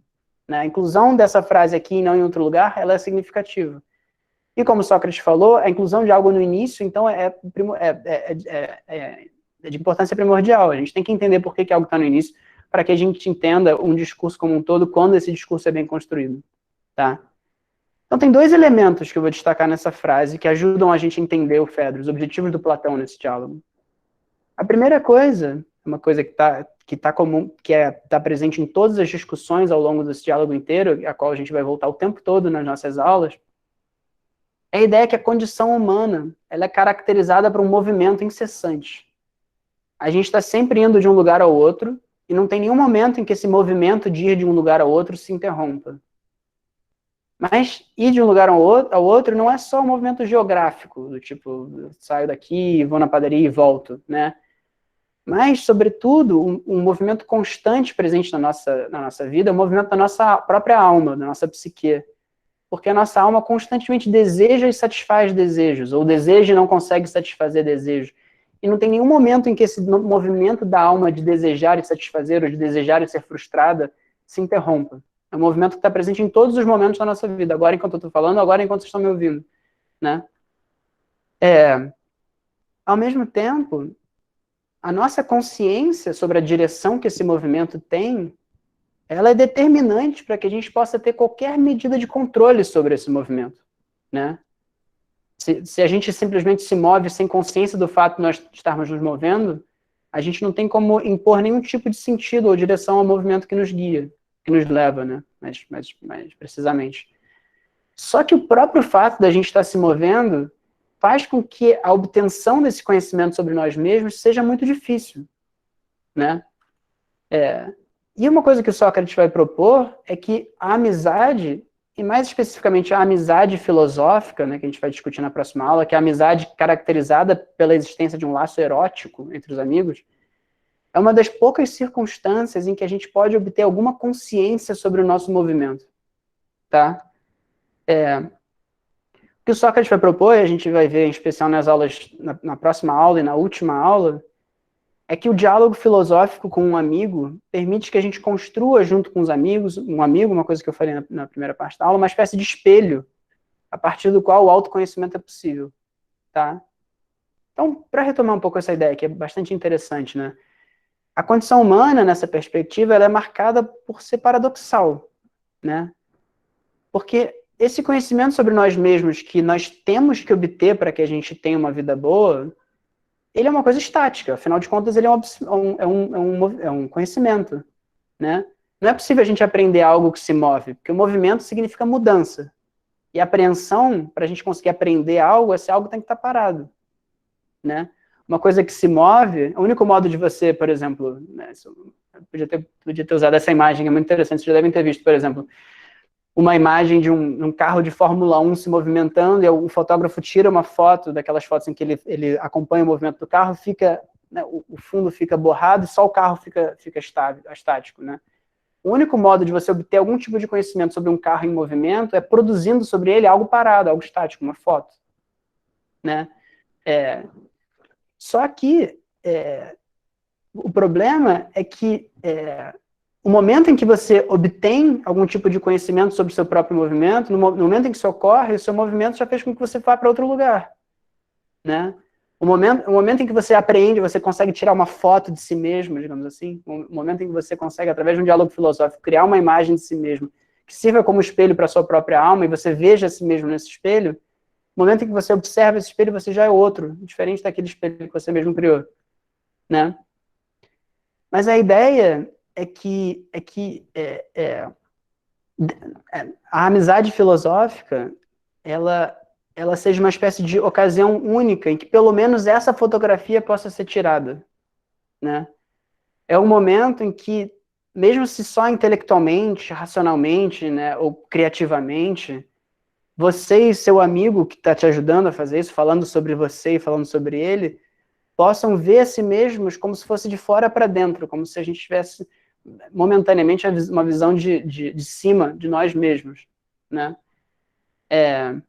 Gente, fez sentido isso? Vocês estão conseguindo? Beleza, legal. Então, acho que o Fedro, ele pode ser entendido, eu acho, como uma exploração desse paradoxo, dessa condição paradoxal da humanidade, né? Porque o Sócrates entende essa necessidade de conhecer a si mesmo como uma espécie de imperativo ético. Ou seja, se você quer ter a melhor vida possível, é necessário que você conheça a si mesmo, né? Todo ser humano que aspira à melhor vida possível e tenta obter a melhor vida possível, busca algo que é estável, que é inerte, né? Mas o fato da nossa vida ser um fluxo constante significa que esse conhecimento está sempre um pouco além do nosso alcance, tá? Eu acho que a discussão sobre a arte dos discursos que a gente vai explorar, especialmente a partir da terceira aula, ela pode ser explicada, eu queria propor, né, que o modo como nós podemos conhecer a nós mesmos dentro dessa condição humana paradoxal, né, é tentando impor algum tipo de... É uma espécie de tentativa da criação de uma quadratura do círculo, né? É a tentativa da criação de um modo de discurso que consiga, ao mesmo tempo, apropriar dentro de si mesmo a estabilidade, né, que é necessária, a compreensão, e a mobilidade que, se estiver ausente, vai fazer com que esse discurso não seja de fato sobre a própria vida, né? Acho que isso é um jeito interessante de entender o diálogo socrático. Por que é um diálogo? Porque o diálogo, ele, por ser um texto escrito, é algo estável. Você pode ler ele trocentas vezes, é o mesmo diálogo todas as vezes. Você pode estudar cada aspecto dele minuciosamente. Você pode, né? Quer dizer, ele é um objeto só que deve ser aprendido. Ao mesmo tempo, o próprio fato, o único modo de você entender um diálogo platônico é entendê-lo dentro do seu movimento, né? Em que como uma discussão se encadeia na outra, né? Como se fosse uma espécie de dança de ideias que tá incorporada ali. Então, no momento em que eu falo sobre o diálogo platônico, que eu descrevo ele de alguma maneira eu já estou perdendo esse movimento que ele próprio tem, pelo fato dele ser dialógico, né? Acho que o estilo de escrita platônica tem essa vantagem de incorporação desses dois aspectos dessa condição paradoxal humana, tá? Então, a discussão sobre a arte do discurso que o Sócrates faz nessa segunda parte do Fedro é a tentativa de estabelecer os mecanismos através dos quais nós devemos tentar obter esse conhecimento sobre nós mesmos dentro desse fluxo, né? Então, nesse sentido, a discussão ela é tanto sobre os objetivos que o discurso deve ter, né? Buscar a verdade, não tentar fazer o que é provável, não tentar agradar os humanos, mas agradar os deuses, né? Ou seja, tentar ser verdadeiro, né? Mas, sobretudo, ele deve, ao mesmo tempo, tentar dizer com clareza, né, enfim, com um modo, né, estável aquilo que está sendo dito, ao mesmo tempo em que ele incorpora dentro de si mesmo o fato dessa clareza ser, no fundo, inatingível, ser impossível de obter, né, ou seja, uma coisa muito difícil de criar, tá? Bom, só um último tema para antes da gente passar para as perguntas. O ponto do diálogo em que o Sócrates fala mais explicitamente sobre essa condição paradoxal da humanidade é nesse segundo discurso dele, sobre que é o maior dos discursos que ele pronuncia, né? Que está entre 243E e 257B. Aí eu vou chamar ele às vezes de grande discurso, às vezes de palinódia, tá? São todos os nomes aplicáveis a ele. Ele vai ser ele vai ser nosso objeto de investigação em todas as aulas, pelo seguinte: se o prólogo, né, e especialmente essa primeira frase, é a cabeça do diálogo, né, o local onde o Platão apresenta o objetivo, o grande discurso é uma espécie de abdômen, de corpo, de parte central do Fedro, né? E as outras partes do Fedro, que ele defender, elas surgem do grande discurso como se fossem membros, tá? Porque eu acho que todas as partes do diálogo, elas só fazem sentido se nós entendermos elas como, de alguma maneira, dialogando com o modo como Sócrates apresenta a alma humana no grande discurso, tá? Então, um comentário rápido que acho que tem a ver com uma pergunta que o Brian fez, né? Antes de começar esse discurso, né, na verdade, ainda no prólogo, Sócrates faz um alerta para a gente sobre como a gente deve entender esse discurso, tá? Isso está em 229C a 230A. Ele fala para o Fedro que ele próprio não tem nenhum tempo para ficar investigando, buscando qual é a verdade factual dos mitos. Por exemplo, né, no caso, eles estão num lugar muito bonito, onde talvez tenha acontecido o rapto de Eurítia, né? E aí o Fedro pergunta para o Sócrates: Sócrates, você acha que foi aqui mesmo que aconteceu o rapto de Eurítia? E o Sócrates basicamente diz: Fedro, não importa onde foi que aconteceu o rapto de Eurítia. Isso não é a coisa mais importante desse mito. Porque, para o Sócrates, todo bom discurso, e inclusive todo bom discurso mítico, ele deve ser lido com vista justamente a entender como esse discurso ajuda a eu entender a mim mesmo. Todo discurso deve ser julgado segundo a capacidade desse discurso de me ajudar a obter autoconhecimento, tá? Então, esse grande discurso do Sócrates, ele não deve ser lido como uma tentativa do Sócrates explicar exatamente o que acontece com as almas depois da morte, né, que é o que ele apresenta, assim, de maneira ostensiva, né? Se você for ler lá o grande discurso do Sócrates, e alguém te perguntar sobre o que foi esse discurso, se você disser, é um discurso em que o Sócrates fala sobre como é que as almas são antes e depois de nascerem. Essa é uma explicação que, para o Sócrates, é uma interpretação insuficiente, tá? Porque para que serve o discurso? Serve para que você entenda a si mesmo, E todas essas alegorias estão presentes lá como algum modo de ajudar você a entender a si mesmo. Tá? E a única certeza que o Sócrates apresenta, a única dessas teses que o Sócrates apresenta no grande discurso sobre a qual ele tem alguma certeza, né, o único ponto do discurso em que ele diz que pode ser lido com algum grau de literalidade é o início, 245C a 246A. Quando o Sócrates apresenta justamente o que a gente estava discutindo há pouco tempo, né, que a principal característica da alma é o fato dela estar em constante movimento. Todo o resto do discurso é uma espécie de exibição de fatos sobre a trajetória da alma humana, tá? Fatos alegóricos, digamos assim, né? Ou seja, são certas imagens que são adicionadas a essa ideia de que a alma está em movimento para a gente entender o que significa a alma estar em movimento, né? E para entender isso, justamente, o Sócrates cria uma das imagens mais famosas do corpus do Platão, né, da obra platônica. Ele propõe que a alma é como se fosse uma bigalada, ou seja, uma carruagem que é puxada por 2 cavalos e que tem asas, né? O cocheiro dessa carruagem seria como se fosse a razão, né? Ou seja, a razão ela não tem força para puxar a alma, ela só tenta, de alguma maneira, conter os cavalos que, de fato, têm força, né? E essa carruagem é puxada por 2 cavalos, e cada um desses cavalos puxa a alma para um lugar diferente. Não se preocupem muito em pegar isso completamente agora, só quis trazer essa imagem dessa artista surrealista, Claude Cahun. Um dos principais objetivos da obra dela é mostrar a cisão do seu próprio ego, tá? Enfim, que é um tema que é muito presente na obra platônica, tá? Enfim, eu vou voltar muitas vezes a essa imagem da alma, então só queria realmente fazer uma introdução dela. Mas a ideia do Sócrates, basicamente, é que a nossa alma, ela contém 2 forças que nos levam em direções completamente contraditórias. Por um lado, ela tem uma força que leva a gente a se conformar, que leva a gente a ter uma boa aparência diante dos outros, que faz com que a gente seja sensível às palavras que são dirigidas a gente, né? Tanto as palavras dirigidas por outras pessoas, quanto as palavras que a nossa própria razão fala para nós mesmos, né? As palavras que nós dirigimos a nós mesmos. Esse seria o cavalo bom, né? Digamos que seria a Claude Cahun do lado esquerdo. Mas nossa alma, a gente também tem uma outra força que é desmesurada, que é surda ao convencimento, uma força dentro da alma que não importa o que você falar para ela, ela vai fazer sempre o que ela quer. É uma força que busca sempre aquilo que atrai ela, né? Sem que ela se importe com qualquer tipo de convenção ou de limite. A partir da próxima aula a gente vai ver que o Sócrates não diz que uma força é necessariamente boa e outra força é ruim, né? Que essas 2 forças elas têm que ser de alguma maneira cultivadas ou controladas, tá?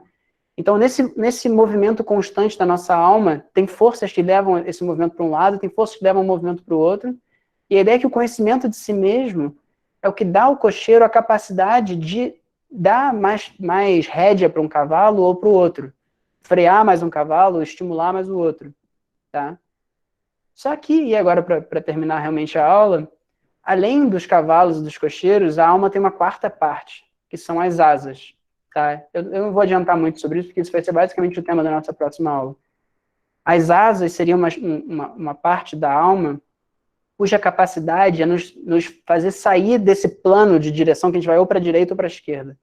Seria uma parte da aula que nos permite subir. E subir para onde se encontra o conhecimento. O local onde o cocheiro consegue se alimentar daquilo que é necessário para que ele controle o movimento da alma.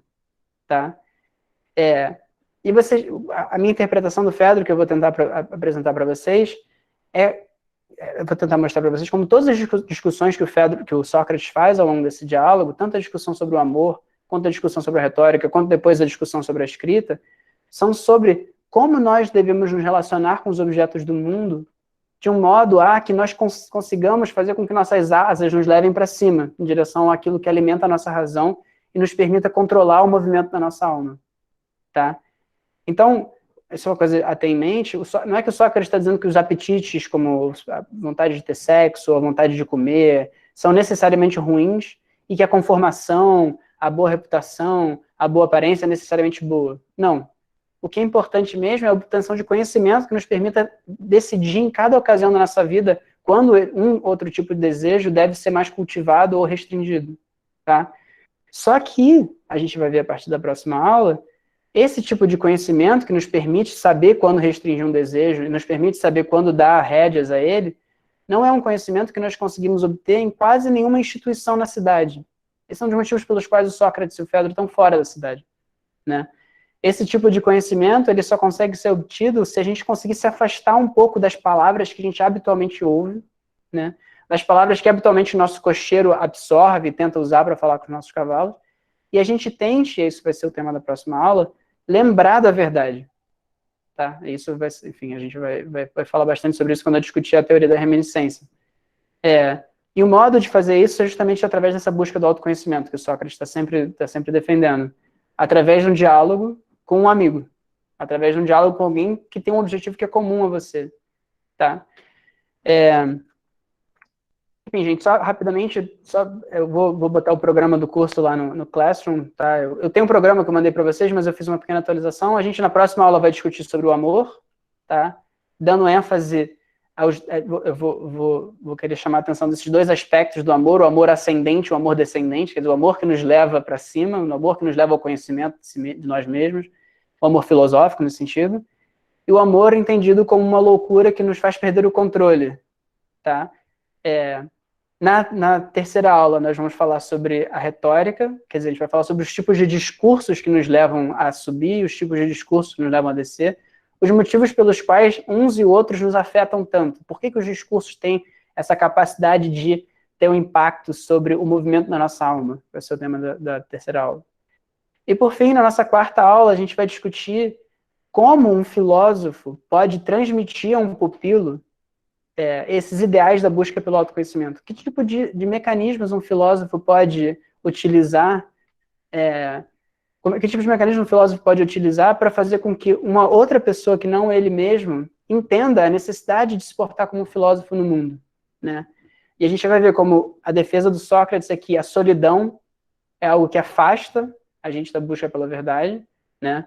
A tentativa de obter o conhecimento sozinho, o isolamento dos outros, a tentativa de ler em manuais as coisas, tudo isso leva à solidão e a incapacidade de conhecer a si mesmo. E o diálogo filosófico leva à capacidade de construir discursos autonomamente que nos levem à busca pelo conhecimento, tá? Enfim, eu vou postar esse esquema para vocês no Classroom, desculpa se foi muito rápido. Mas, enfim, esse foi o nosso segundo bloco. Acho que temos um bom tempinho para perguntas. Gente, deu para acompanhar? Foi muito rápido esse final? Se tiver sido muito rápido, por favor, me digam que eu tento adaptar na próxima. Às vezes eu preparo muita coisa também e não dá tempo. Mas, bom, vamos... Beleza, que bom, gente. Então, gente, se vocês puderem repetir as perguntas no chat, só para não perder nenhuma que possa ter ficado soterrada por outros comentários.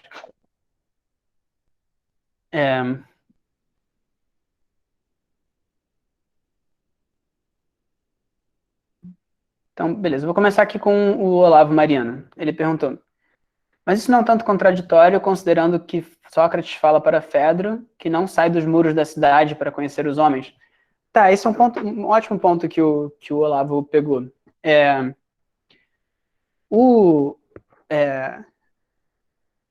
No prólogo, um dos comentários que o Sócrates faz ao Fedro, uma das coisas sobre as quais o Sócrates fala ao Fedro, é que um dos motivos pelos quais ele nunca sai dos muros da cidade, essa ocasião é muito particular, porque ele nunca tinha feito isso antes, é que a grama e as árvores, eu estou parafraseando, não é exatamente isso, mas a grama e as árvores não ensinam nada a ele, enquanto as pessoas da cidade, sim. Isso, Olavo, que você pegou, é um ponto bastante interessante, inclusive um ponto difícil de entender no Fedro, que é porque o que Sócrates estava fazendo do lado de fora da cidade, né? Bom, eu acho que o que ele está dizendo, o motivo pelo qual ele está fora da cidade, o motivo pelo qual esse diálogo só pode se dar fora da cidade, eu acho que é um comentário sobre as influências que o modo habitual de lidar com o discurso tem sobre o movimento da nossa alma. Quer dizer, o modo habitual de lidar com o discurso na cidade de Atenas era um modo competitivo, né? As pessoas faziam discursos ou para se destacarem socialmente, ou para vencerem competições na assembleia, né? Ou para impressionarem uns aos outros, enfim, que um pouco se destacar, né, socialmente. E esse espírito na construção do discurso tem uma influência sobre a alma das pessoas, que a gente vai discutir bastante nas próximas aulas, que, segundo Sócrates está dizendo, é bastante nefasta, em especial porque esse tipo de discurso faz com que as pessoas não busquem nas suas próprias vidas os bons motivos para construir discursos, que são a busca pelo conhecimento de si mesmo. Então isso explica em parte o motivo pelo qual Sócrates e o Fedro estão fora da cidade. Ao mesmo tempo, a gente vai ver, especial na última aula, para o Sócrates, essa busca por si mesmo, ela não pode se dar através do isolamento das outras pessoas, né? O autoconhecimento não é algo que você obtém, como em algumas outras tradições filosóficas, através da meditação solitária. O autoconhecimento, como a gente viu, é uma coisa que se obtém a partir de uma prática discursiva dialógica, portanto, através do convívio com outras pessoas, né? Inclusive, acho que eu gostaria até de refrasear algo que eu disse, eu disse que o Sócrates acha que o autoconhecimento é algo que se busca em diálogos cooperativos. Mas o fato é que não necessariamente, né? Dá para dizer, vários dos diálogos do Platão não são diálogos cooperativos. Por exemplo, o Gorgias, que eu mencionei, o Sócrates ele se bate, basicamente, contra 3 sofistas diferentes, nenhum dos quais está disposto a ceder a nenhum dos argumentos dele, inclusive, quando vários deles parecem que vão ser convencidos, eles saem da conversa e deixam o próximo entrar aí. Até que no final, o último sofista com quem o Sócrates discute é o mais cínico dos 3, que é o Cállicles. Mas é possível dizer que mesmo nessa ocasião, através de um diálogo 1 a 1 com essa pessoa, o Sócrates consegue obter algum tipo de conhecimento sobre a natureza humana, né? Ele consegue obter algum tipo de... Ele está ali investigando o que está por trás do estilo de vida hedonista do Cállicles, né? O que justifica que aquela pessoa viva daquele jeito tão diferente da do Sócrates, né? E testando a validade dos argumentos daquela pessoa em nome daquela vida, né? Sócrates está constantemente testando a força dos argumentos dele mesmo, que justificam as escolhas que ele faz. E esse teste da força dos seus próprios argumentos só é possível em companhia de outras pessoas, né? E, claro, a cidade é onde as pessoas estão, né? E interessante do Sócrates no campo, né? Eu acho que uma coisa interessante do Fedro é que, frequentemente, os diálogos do Platão começam com alguma narração que explica onde as pessoas estavam, o que elas estavam fazendo antes, né? No caso do Fedro, não, ele começa no meio da ação, já começa com o Sócrates falando com o Fedro, quer dizer, não existe nenhum momento do Sócrates andando pelos campos curtindo a vista, isso é uma coisa que ele não faz, né? O Sócrates, enquanto personagem paradigmático, enquanto representante de que um filósofo o que ele faz é conversar com outras pessoas, né? Então, mesmo no campo, a justificativa para a sua estadia no campo é a presença de outra pessoa, que é o Fedro.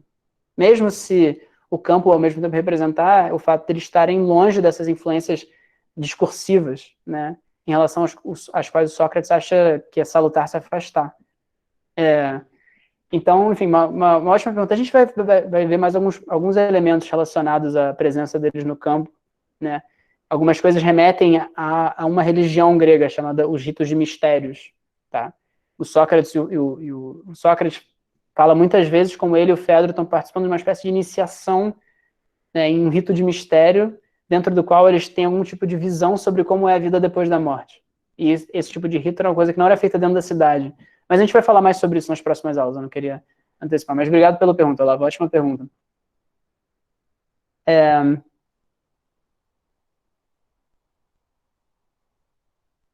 Legal, então só vou repetir aqui uma dica que a Júlia Novaes passou. Esse livro que ela recomendou, The People of Plato, é muito legal, que é uma espécie de prosopografia dos personagens platônicos. Se vocês pegarem esse livro, eu posso disponibilizar no Classroom. Tem lá uma espécie de verbete que explica cada um dos personagens que participam no diálogo, se a pessoa existiu de verdade, o que ela era, qual era a profissão dela, qual a caracterização que ela tem nos diálogos, né? No caso do Fedro, eu mencionei rapidamente, né? Mas ele é basicamente uma pessoa cuja presença cênica, né, é caracterizada pelo fato de ele amar ouvir discursos. Ele está presente no banquete também. É ele que sugere às pessoas que façam discursos, inclusive no banquete. Mas, enfim, obrigado pela dica, Júlia. Ótima, perfeito. Então, Maurício Tortosa perguntou: a questão de estabelecer a idade de Fedro é relevante na interpretação da obra? Na introdução da edição em português da Penguin, menciona-se Sócrates com 50 e Fedro com 40. Na introdução da edição em inglês que você compartilhou, menciona-se Sócrates com 50 e Fedro com 20 e poucos anos. Qual é o meu ponto de vista? Então, Maurício, eu vou reservar essa para a próxima aula, porque isso vai ser bastante importante na próxima aula. Mas vou só para não deixar você sem resposta, o motivo pelo qual a diferença de idade entre o Sócrates e o Fedro é um ponto relevante na interpretação desse diálogo é que havia uma prática cultural em Atenas que era a existência de relações eróticas entre homens mais velhos e já estabelecidos na sociedade e homens mais novos, geralmente ainda imberbes, né? Ou seja, adolescentes até a primeira juventude. Esse tipo de relação, ele era um modo, ele ocorria especialmente na aristocracia, ele nem sempre foi bem encarado pelas pessoas de Atenas, porque era muitas vezes entendido como uma coisa típica da aristocracia, que as pessoas do povo, digamos assim, as pessoas mais pobres achavam que era uma coisa meio uma coisa que separava, né, eles de si. Um dos objetivos desse tipo de relação era como se fosse introduzir a pessoa mais nova dentro da sociedade adulta, tá? E por que isso é relevante no caso do Fedro? Porque se o Fedro for muito mais novo do que o Sócrates, seria possível dizer com bastante segurança que o Sócrates está agindo como se ele fosse esse homem mais velho que está introduzindo o Fedro em alguma coisa, tá?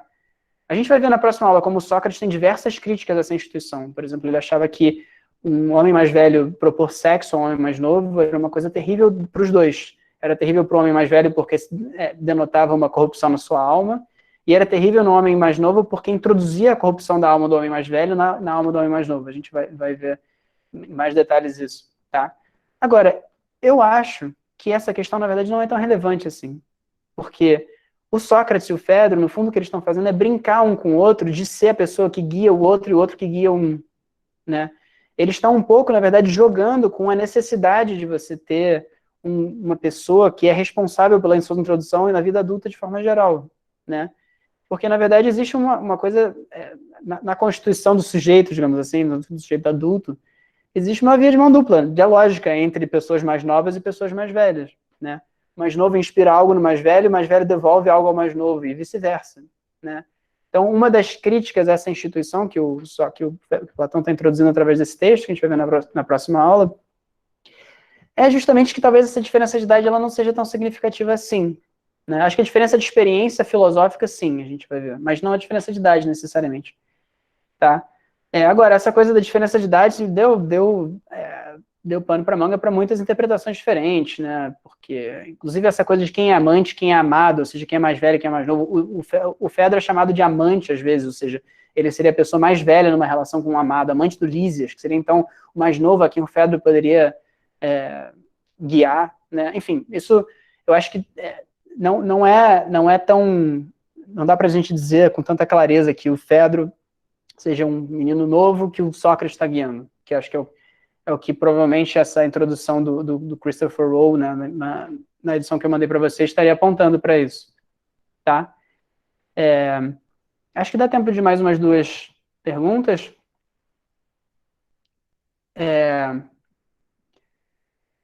Eu não sei se eu estou vendo todas. Ah, bom.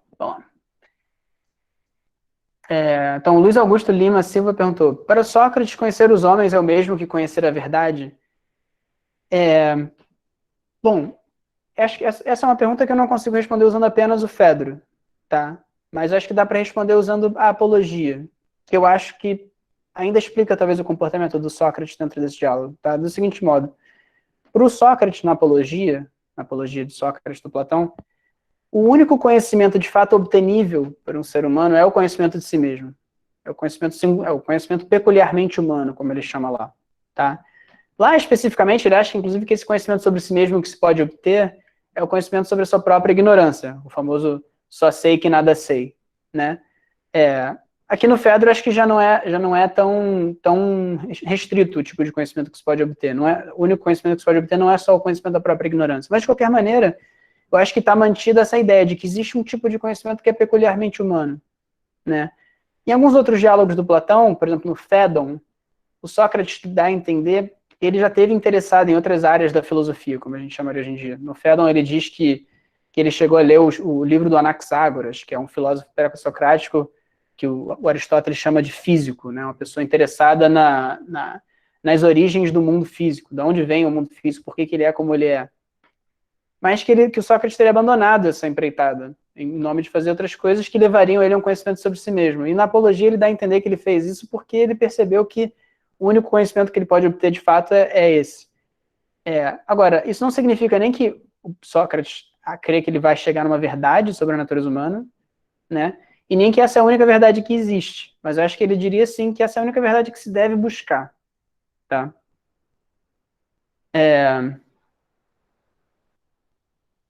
Acho que dá tempo de mais uma. Ahn,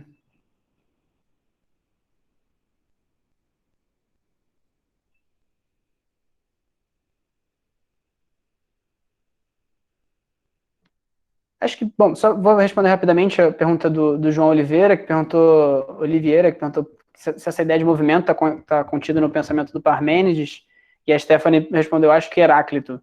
Então, o interessante do Platão é que, né, o que torna ele um pensador particularmente original é que a teoria dele incorpora elementos de ambas essas visões do cosmos, né? Tanto a ideia acho que o Fedro é o diálogo em que isso está presente de uma forma mais interessante, né? Porque no mito que o Sócrates conta no Fedro sobre as almas, né? O que as almas fazem antes da encarnação é seguir os deuses num cortejo, quer dizer, um movimento, né? O objetivo desse cortejo é como se chegar na borda do céu, ou seja, na borda daquilo que existe, e olhar para além dele, para o supercéu, no hiperuranium, né? E lá além do céu, fora desse âmbito do movimento, tem algo que é estável, que é a verdade. Mas esse algo que é estável, tudo que você pode ter com ele é uma espécie de relação distante, né? Uma tentativa de absorção dele, que nunca é direta, né? Mas, ao mesmo tempo, esse algo que é estável é uma espécie de ponto de referência que explica todo o movimento da parte móvel, digamos assim.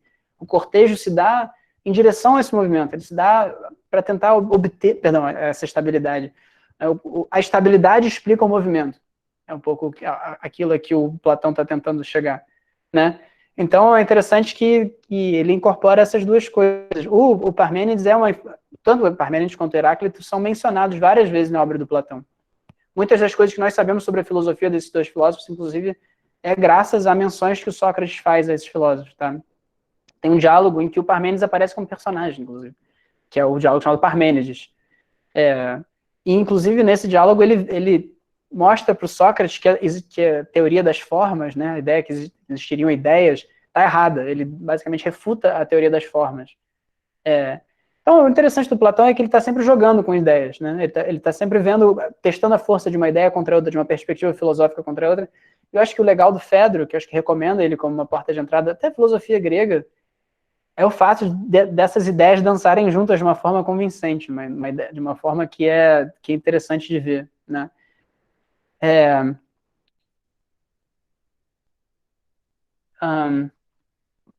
Então, gente, olha só, pessoal, Olavo, pessoas que eu não consegui responder todas as perguntas agora, se vocês quiserem reproduzir as perguntas no Google Classroom, a gente pode continuar a discussão por lá, que acho que só dá tempo de mais uma. Vou responder aqui do Rui. Rui Mascarenhas perguntou, Fedro parece uma continuação da República quanto a certa transliteração da linguagem oral para a escrita. A perda da ocasião, do momento vivo, de toda a sensualidade contida no discurso oral, frente ao exercício da leitura, fruto da escrita restrita, solitária e silenciosa. Eu não sei se eu entendi toda a sua pergunta, Rui, mas eu vou tentar a partir do que eu peguei.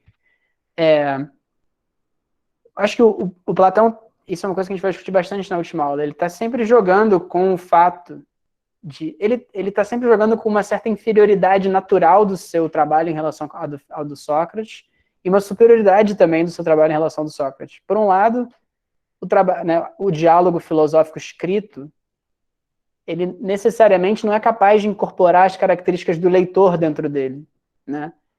No final do Fedro, o Sócrates menciona isso, que um texto escrito ele vai para tudo quanto é lugar, você não tem ideia quem vai ler esse texto, não tem ideia que tipo de efeito esse texto vai ter sobre a alma do leitor, né? E o Sócrates tinha esse controle, ele podia adequar o discurso dele à pessoa com quem ele estava falando, né?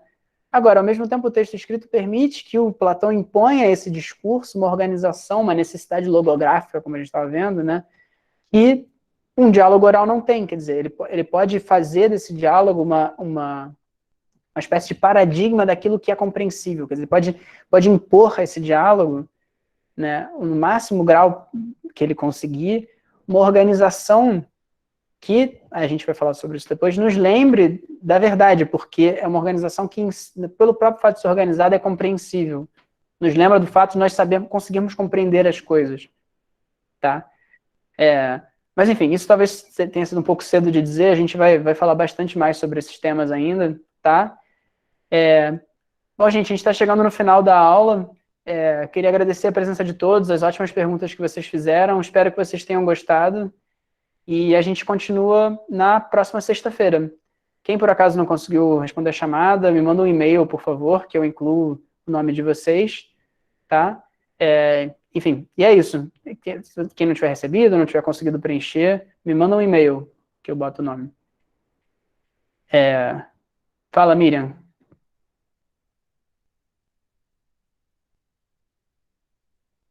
Tá, acho que foi sem querer. Beleza. Tchau, tchau, professor. Boa noite. Foi Valeu, muito bom, viu? Thiago. Obrigado, cara. Valeu.